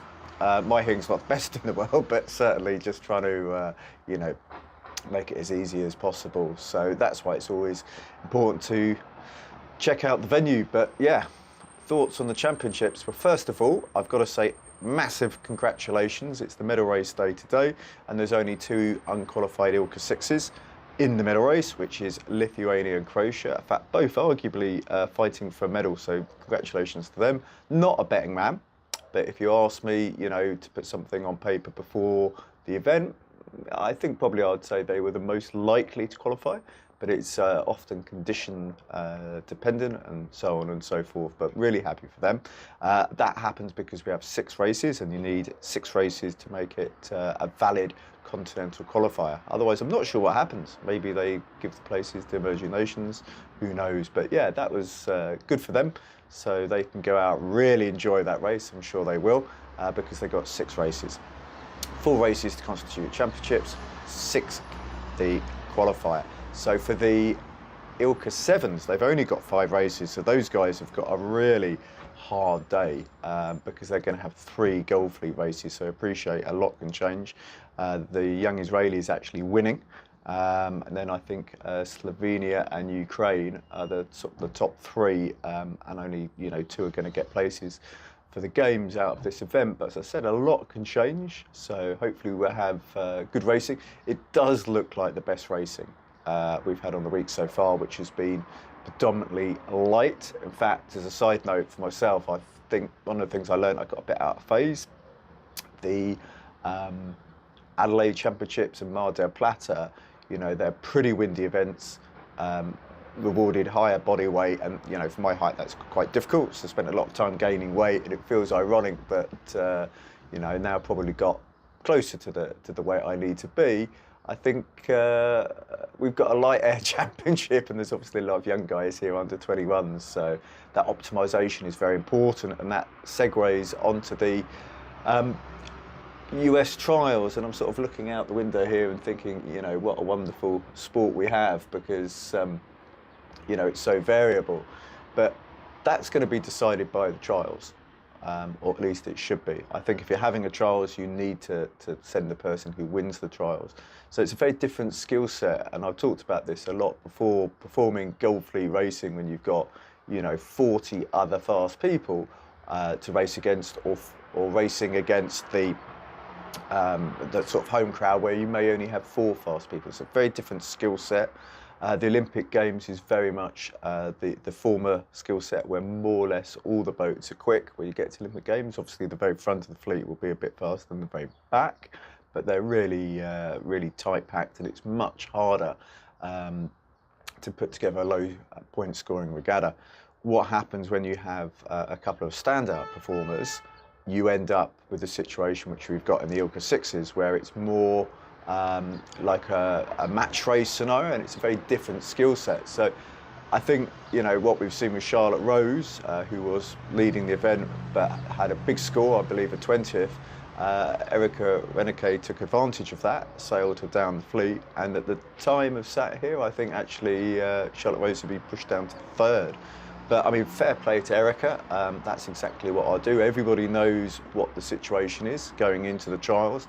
And in fact, because the trials is the trials, my suggestion would be to optimise for that, to spend as much time as possible sailing in that venue, to optimise your weight for that venue, rather than, for example, Mar del Plata, where they had the Worlds, and then actually to look at your technique for that venue, and also, to practice things like match racing, because that's what trials often comes down to. Whereas I think it's quite unlikely whoever the US a representative is at the games is going to need to be, focusing on match race skills, more, to be fast and get into that medal race zone. So yeah, it's an interesting scenario going on with the USA trials. Fairly predictable, I think, looking from a long term, although nothing is certain. And yeah, that's what it is. So I think whoever wins the trials, you need to send them, because otherwise, why would you have faith in that system in the future? But yeah, as I said, and I've said to Tom, I'm very big favour of the international trials. That's what all the top sailing countries do. No need to reinvent the wheel. Maybe if you're better than all the others, then maybe you can do something different to them. But if you're playing catch up, first starting point should be to do what all the top people do. So that's my thoughts for today. I think we should have one race for the ILCA 6 boys, and then I'll try and do some interviews and do some media content. I'd say this event here has had some outstanding media content. The only issue and the only thing is that the venue hasn't really been able to deliver the sailing conditions, and that's a fundamental choice. My feeling, one of the Canary Islands would be more suitable when you have an early Europeans. But not going to join you on the show. The reason I'm recording this early is because, well, wanting to get it in the bag. Who knows what's going to go on later? And I'm sure there'll be a fantastic party. So Might wishing be you a a great party show. after the prize and, giving. comments always welcome. I will, of course, be watching in replay. Yeah, the comments are wonderful. Yeah, they are. Our Fozy or one. I hope that's a guy wire off the right side of that Yeah. video, and it's not an electrified wire. John's smarter than to grab it. And the tarantula stain. That was somebody said a tarantula stain behind him. Yeah. But did you hear the word he used, Julia? He said, it's really early here in the morning," which it was, and that's why I sound a bit furry. I didn't. The Antipodeans might use the word dusty. Yes. He sounded a bit dusty. Yeah. And it did come through early in my morning, so he was recording. He works hard at this. This is not easy to do. Whatever. No. And somebody commented on how good he looks, having gone through all that. Well, exactly, all the travel. And I asked him this morning. I said, what's your next destination? Where are you going next? And I haven't heard. So, in any event, thank you, John, for that report, and thank you for all you do for our sport. And I hope the people here in the States are listening. He is right about the trials. If you have run a trials, don't use it as a observation trials and then choose somebody else. That would, I think, if the person that wins it doesn't get chosen, that would be absolutely crotonic. Yes. The flip side of what John is saying is that if you are in a country that's got a lot of competition in a given class, you don't have to go all over the world and sail in all these international events because you got in your home domestic fleet, Yeah. which is what we used to have in this country. John Sangmeister is on here, and I have this discussion all the time. We need to build back up the fleets in the U.S. and the Olympic classes so that you can go to the nationals, you can go to the midwinters, you can go to some of these regional events and have internal, meaning inside the country, competition. Yeah. And I'm going to wrap with a bit of a rant here from this Olympic segment, because there was an article in last night's Scuttlebutt, our sailing newsletter it's distributed way beyond just this country, but the former head of our Olympic program eviscerated U.S. sailing last night in what was the lead story. And I was going to read it to you, but we're an hour and almost 40 minutes into the show, and I didn't want to distract from what was going to be that very cool Julia Early segment. Right. So Right. this guy who is the non-sailing CEO has got to go.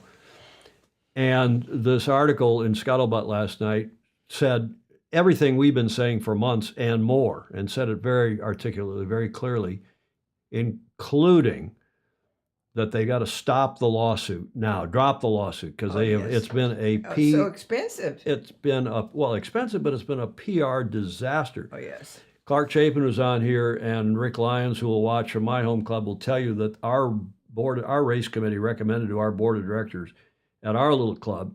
J. Frederick Bland will tell you the discussion that Boomer's been having back and forth with the U.S. Sailing Office about membership.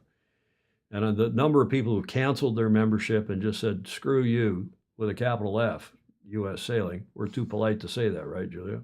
Yes.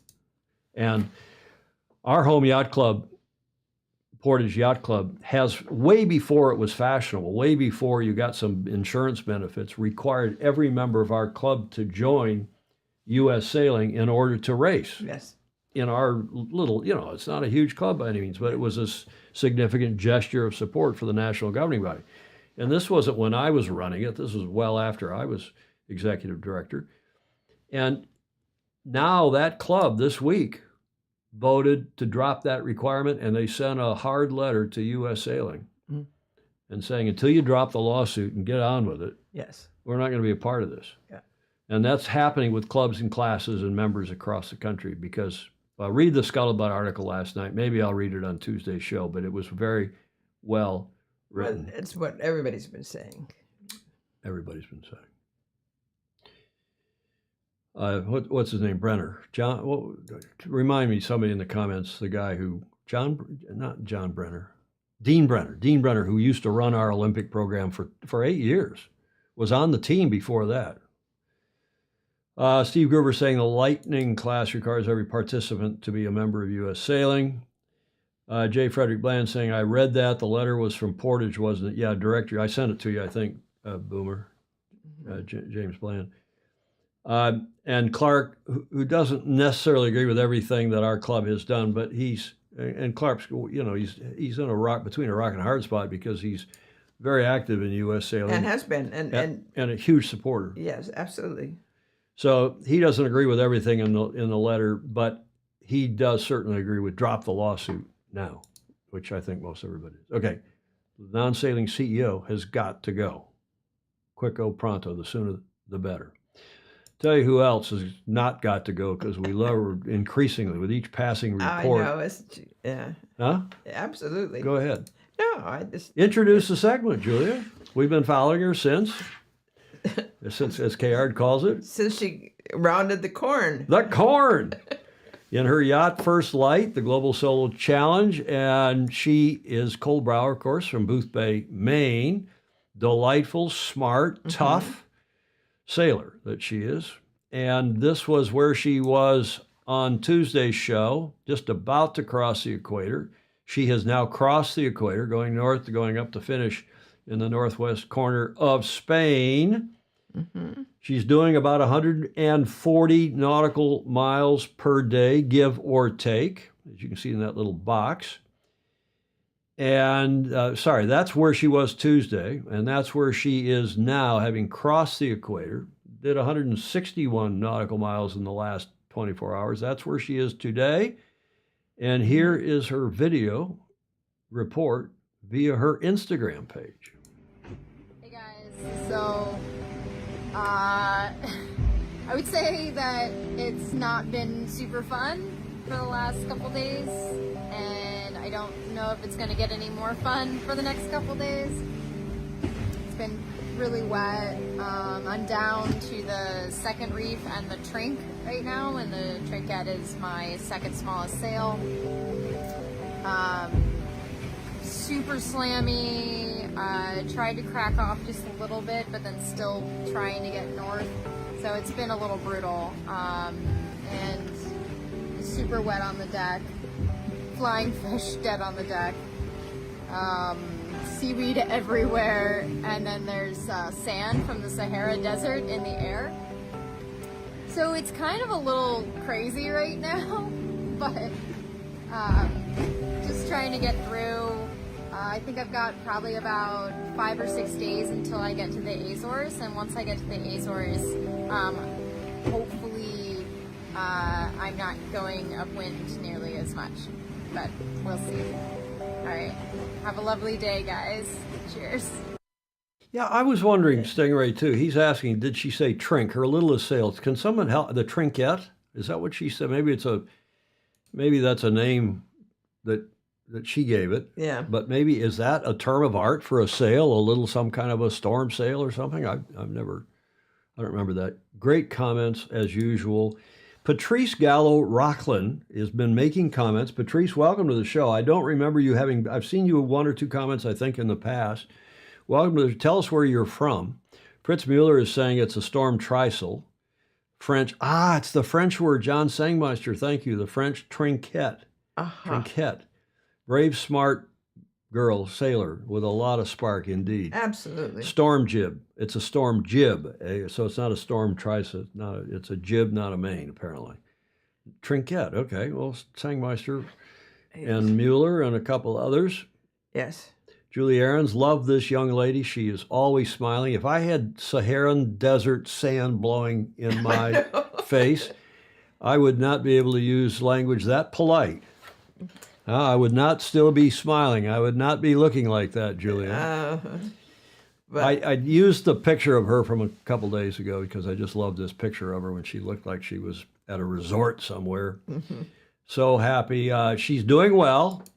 Continuing north on first light. This is the update from this morning. Distance to finish, 23:67. She's well and truly in second place. The leader, Mowgli, Philip Delamare, is just clear. He may have maybe finished. I took this at about 3 hours ago, our time. It's almost 3 o'clock. Yeah, noonish. I took it. It's the last thing I do before we get ready to go to air. And she has sailed 25,000 miles, just barely over 25,000 miles, doing 8 knots. And the estimated finish date for her remains the 6th of March. Now I have something special for you. That was special. No, apropos her, still on the topic. Watch this cool video. Hey, Cole. Welcome back to the Northern Hemisphere. Sail fast on your final leg home. Good luck, Cole. Looking forward to having you with us here in Spain, Cole, even though it's on the other coast. Keep on doing the great job that you got going, and we look forward to seeing you at the finish. Good luck, Cole. Yeah, we just want to wish Cole good luck in her final journey home. We're all cheering you on here from American Magic. Yeah, sail fast, Cole. Bring it home. We're excited to see you back in Spain. How nice. Oh, huh? Yeah, that's really nice. How nice. Well done, Terry, T. Hutch, and the rest of the gang. And yeah, Gordon Smith, sandfish and seaweed. Sounds like a beach holiday in the UK. I know how she feels. And Gordon can say that living in Denmark, he's a little far enough away, nobody's going to. Yeah, bravo, American Magic, Gordon Smith. I totally agree. Mm-hmm. Sweeney, I think Graham's got a good plan here. Every yacht club in the USA should send a letter of no confidence. They shouldn't boycott. I agree. Send a letter of no confidence like Portage Yacht Club has basically done, my little club in Michigan. Yeah. And I had nothing to do with it. I was pleasantly surprised that they had sent it. I wrote they copied me.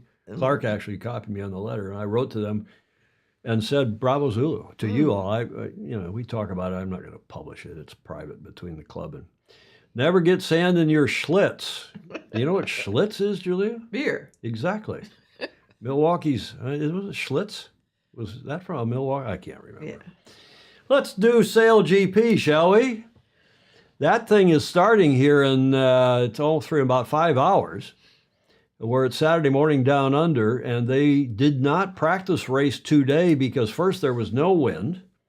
Then it was forecast to get really breezy and thundery and more. So they called off the practice day of sailing.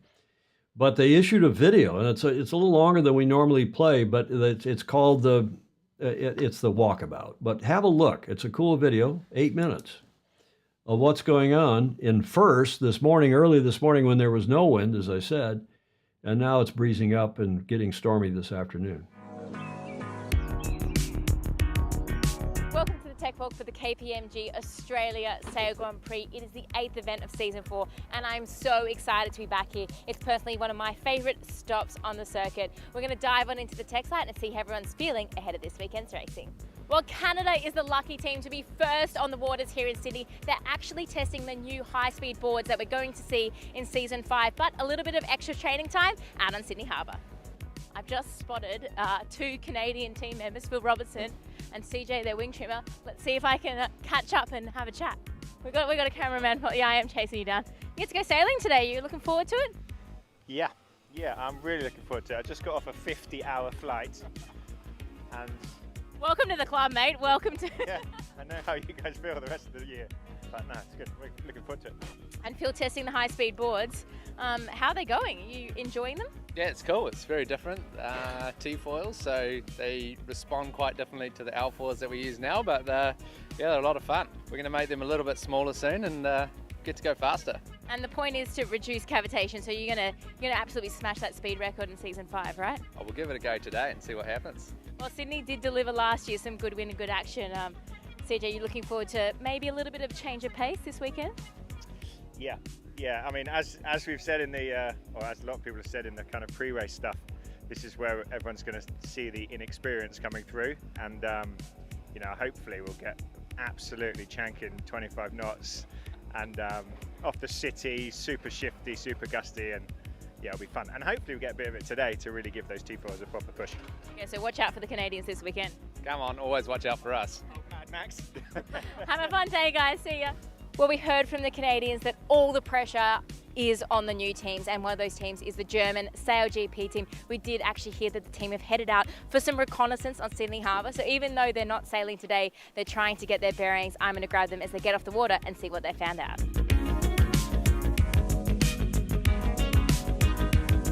Well, Eric, you're a new team to Sydney and you've just been out there checking it out. What do you think of the race course? I mean, first of all, we checked out how we can get out there because the tow is not super easy. That looks interesting with the Shark Island, the island in the middle of the race course. It's a new thing for us, and I think also with the HSBs probably, and maybe a small wing, we have something new to learn again. Well, there's been a lot of change, but it's been so light, which has probably gone in some new teams' favour. But are you looking forward to sailing in a little bit more wind? Yeah, I mean, that's where the fun comes from. And the whole fleet was waiting for wind now 6 months. And yeah, I think everyone is happy to sail in the breeze again. And obviously this race course is going to be tricky, like you said, with all the land and all the islands. But have you raced in Sydney before in any of your other sailing? No, not yet. It's the first time for me. Okay, well, I hope you enjoy it. It's very special to me, and I hope it puts on a good show and is some great sailing. Yeah, thanks. Well, Australian home event. Here we are. Is this going to be the one where you guys finally break this season and win an event? Yeah, I think Peter Burling's not here, so we've got a shot at it. Is he too afraid to turn up to Australian soil, you reckon? I think he just figured that we were all pretty upset after Abu Dhabi, so he was going to bow this one out so that we got a shot. Well, Sydney, I mean, I'm biased, but I think it's a pretty awesome place to have a Sail GP event. What makes this event so good for you guys? Yeah, I mean, local events are always good, but Sydney Harbour, hopefully there's some wind and stuff, and that's what we've been dying for this past little bit. So yeah, hopefully we get some good fast action. And I don't think we've seen the 18-metre wing till probably last time we were here in Sydney, maybe? Yeah, that's right. So that'll be all on. I think some of the new teams will enjoy that.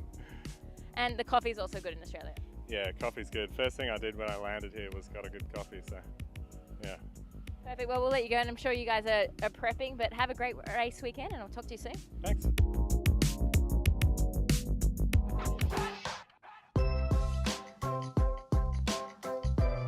Hi everyone, it's Lisa here. I'm back for part 2 of the Tech Walk, but I'm not on Tech Base. I am here at the iconic Sydney Opera House in front of this iconic Sydney Harbour Bridge. We are here for the official press conference, and unfortunately there's some tough news coming in for today. It was meant to be official practice day with all 10 F50s out there, but they're just about to announce that they've pulled the pin on that. The thunderstorm threat is too big this afternoon for the F50s. There's just going to be 2 lucky teams with USA and Germany, new kids on the block, testing out this race course. But let's head on inside and see what the sailors had to say ahead of this weekend. They're all going to turn up tomorrow fresh with no practice. Let's go on in. Well, Nathan, I think you've probably collected the most t-shirts in Sail GP. How's that going for you? Well, you know, I like to wear a good hat, so I got 4 hats now. So yeah, pretty happy with that. I think there's one person in the league who's got a couple more than me, but yeah, obviously driving 4 different boats is it's a good learning opportunity for me, and yeah, looking forward to this weekend. And it must also be quite cool to see how different teams operate as well. Yeah, absolutely. You know, it's fascinating to see how all the teams operate, and you know, a couple of them I've obviously been running and quite involved in, and then you know, the rest of the ones have been sort of like come in, fill in a gap, and it's always an interesting balance between bringing my style and how I would do things versus like fitting into how the team structure is. And yeah, I think the more meetings and preparation you do ahead of these events, the better prepared we are, and there's been no shortage of meetings over the last few weeks, that's for sure.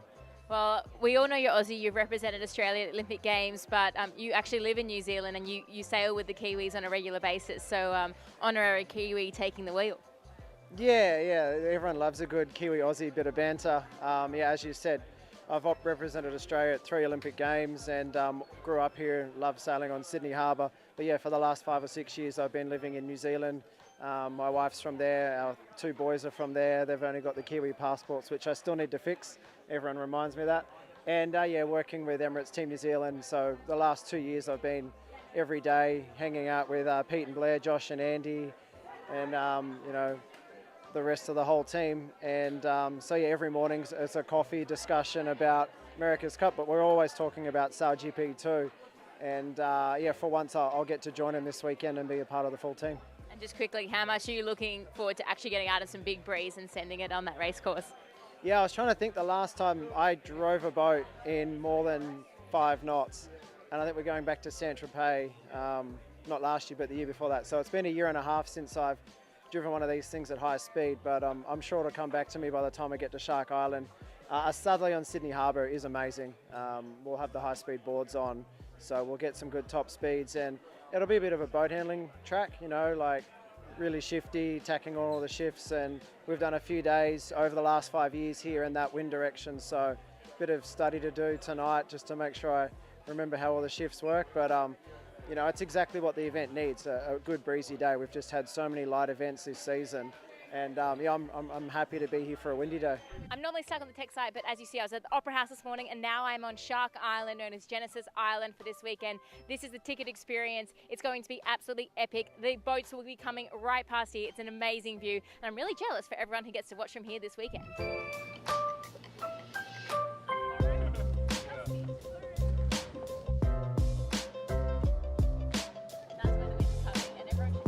Just come off the water from our broadcast rehearsal. There wasn't much sailing going on, but I have spotted the USA team are back on shore, so let's head on over and see how Taylor went out there and how he's feeling about the big breeze tomorrow.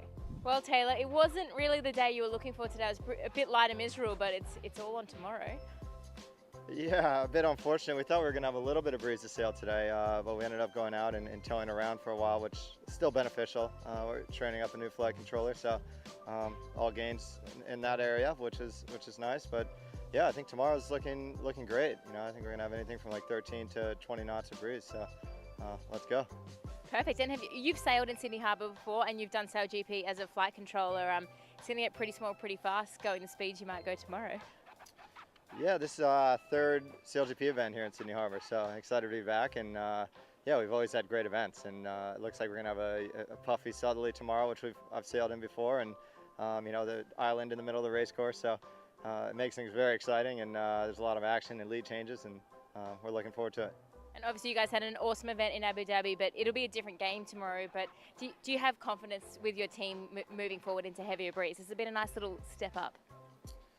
Yeah, I think, you know, looking back to I think our second training day in Dubai, when we first started sailing the boat as a new team, we had some good breeze, you know, building up to 15 knots, and by the end of it, we were feeling very comfortable. So you know, there's no doubt that this squad is going to pick everything up really quickly, and yeah, I think we're good for it. Well, enjoy sailing in Sydney Harbour. I love it, and I hope you have a good time.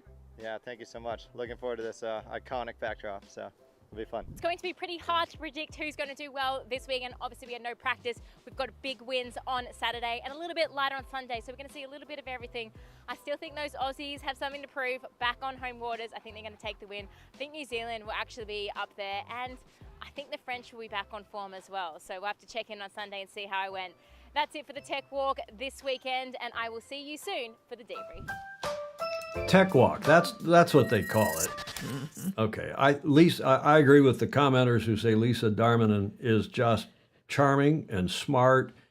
There were a bunch of nice comments here, yes, Julia. I read them, and they're, yes, and Alistair Murray, great job by Lisa Darmanin. I'm looking forward to being on the water today, catching the action. It's not a great day, but better than yesterday. Expecting 15 to 25 knots early, but decreasing to 10 to 15 in the evening, a few showers.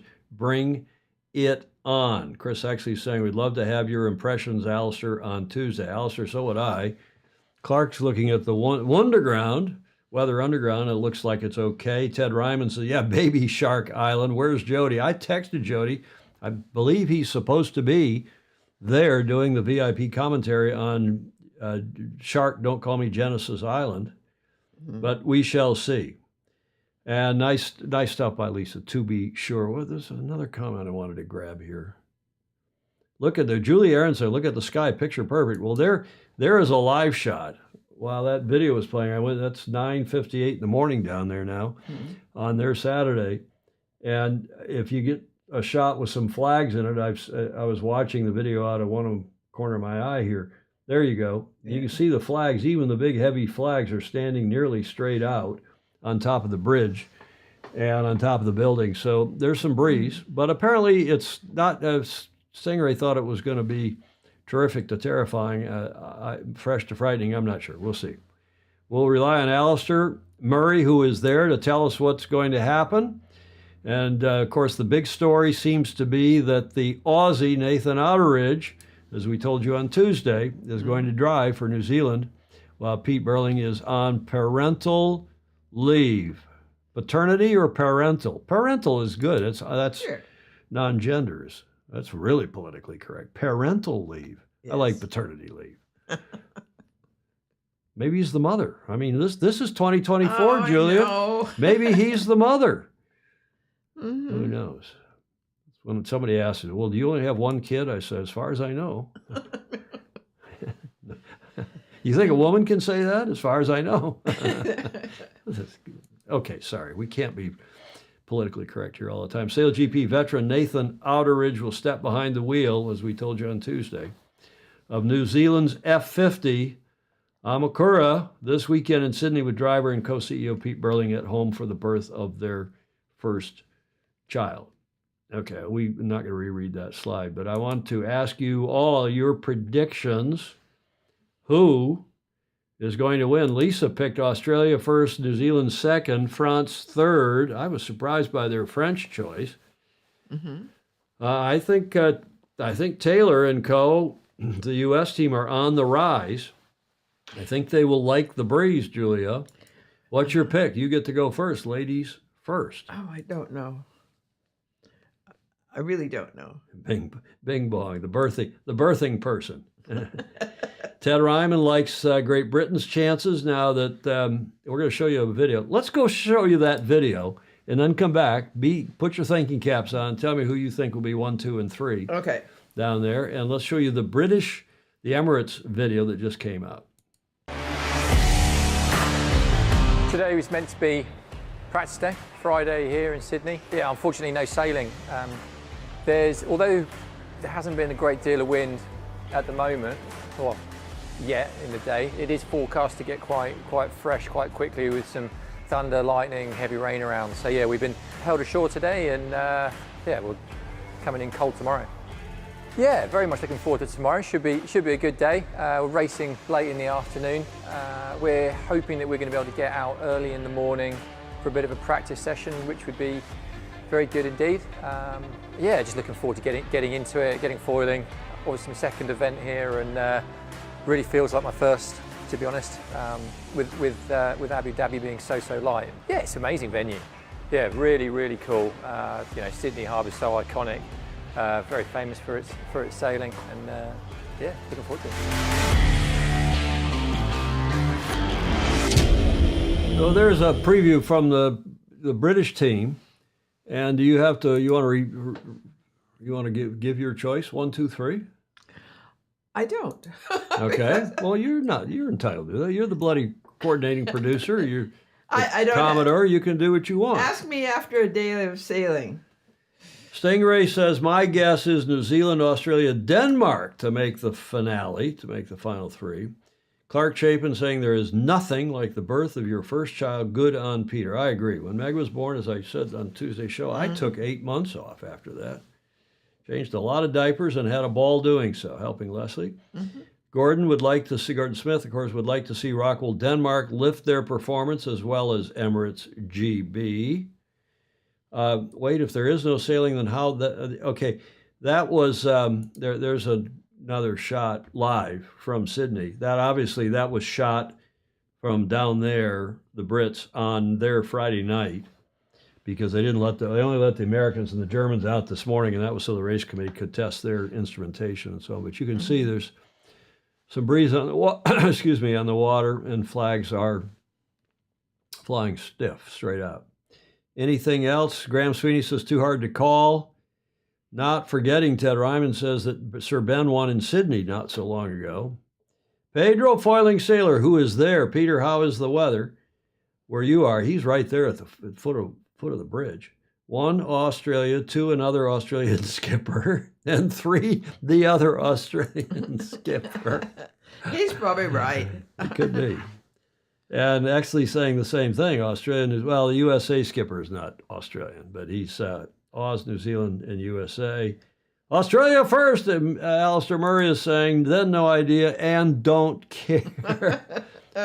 William Sangmeister, a.k.a. Bing Bong, Australia, Canada, New Zealand. Okay. That's probably There's reasonable. Andy Armstrong is on. Hello from Hampton, Virginia. Hello, Andy. Nice to see you on. Maura Stevens checking in from Nova Scotia, Australia, Denmark, and New Zealand. 1, 2, 3, with Canada and Spain receiving numerous penalties. And Peter Stevenson, a.k.a. Pedro Foiling Sailor. I will be out on the water with 6 grandkids, a bit distracted this morning. Okay, well, that is the preview of this, what is it, the 8th event in the 4th season, from memory, courtesy of SailGP, and then that last video, courtesy of Emirates GBR. By the way, Andrew Pindar sent me an interview with Mr. Ratcliffe, Sir Jim Ratcliffe. He has bought he's not the, I don't even think it's the majority interest, but he's now the largest shareholder of Man U, the big soccer team, the football club, Manchester United. They're talking about building a stadium up there of magnificent proportions, which not only serves Manchester, but all in the north of England for rock concerts and games and whatever else. It'll be a big deal. It's quite an interesting interview. I will put that on my Facebook page later this afternoon or early tomorrow. I think, Julie, I think you will enjoy that interview with I will. Sir Jim Ratcliffe, too. Okay, thanks for all that. Now, I got one last shot. This is what I call a Fozzie photo. It was taken this week. You see the SailGP flag there on the... Yes. It was taken earlier this week by a Fozzie. In what city and by whom, Julia? Oh, it doesn't look like Sydney. It's not Sydney. Good eye. Can any of the other Fozzie identify that photo? That mountaintop ought to be identifiable. With the SailGP flag displayed on one of the street, Bath, Canada. Frederick, nope. Barcelona, Graham Sweeney says, nope. Christchurch, bing bong. Will Sangmeister gets it. It is Christchurch. Here was to be, Julia, your second clue, because as you know, daughter Meg and her new husband are on a bit of a vacay and a bit of a honeymoon down there, and they've made it down to Christchurch, and she sent that photo this morning. Oh, that's nice. And Megan Aaron Schreiberg, and that is Christchurch, which is the SailGP venue next month, a month from this weekend, 23rd and 24th of March. Thank you, Meg, for that Fozzie photo, as we call it. Gets us to the last leg, and we have a little bit of a video for you on the last leg. Speaking of Maura Stevens, she loves this photo as much as I think I do, The Last Leg to Gloucester by Thomas Hoyne. And this is an America's Cup video because the 37th edition of the America's Cup, Julia, starts in 6 months' time. 6 months from yesterday, the 22nd. Oh, yeah. Which will be the 22nd of August, which, if you think about it, is an auspicious date. Why? I don't know. 22nd of August. We'll see if the Fozzie come up with that while we play the video.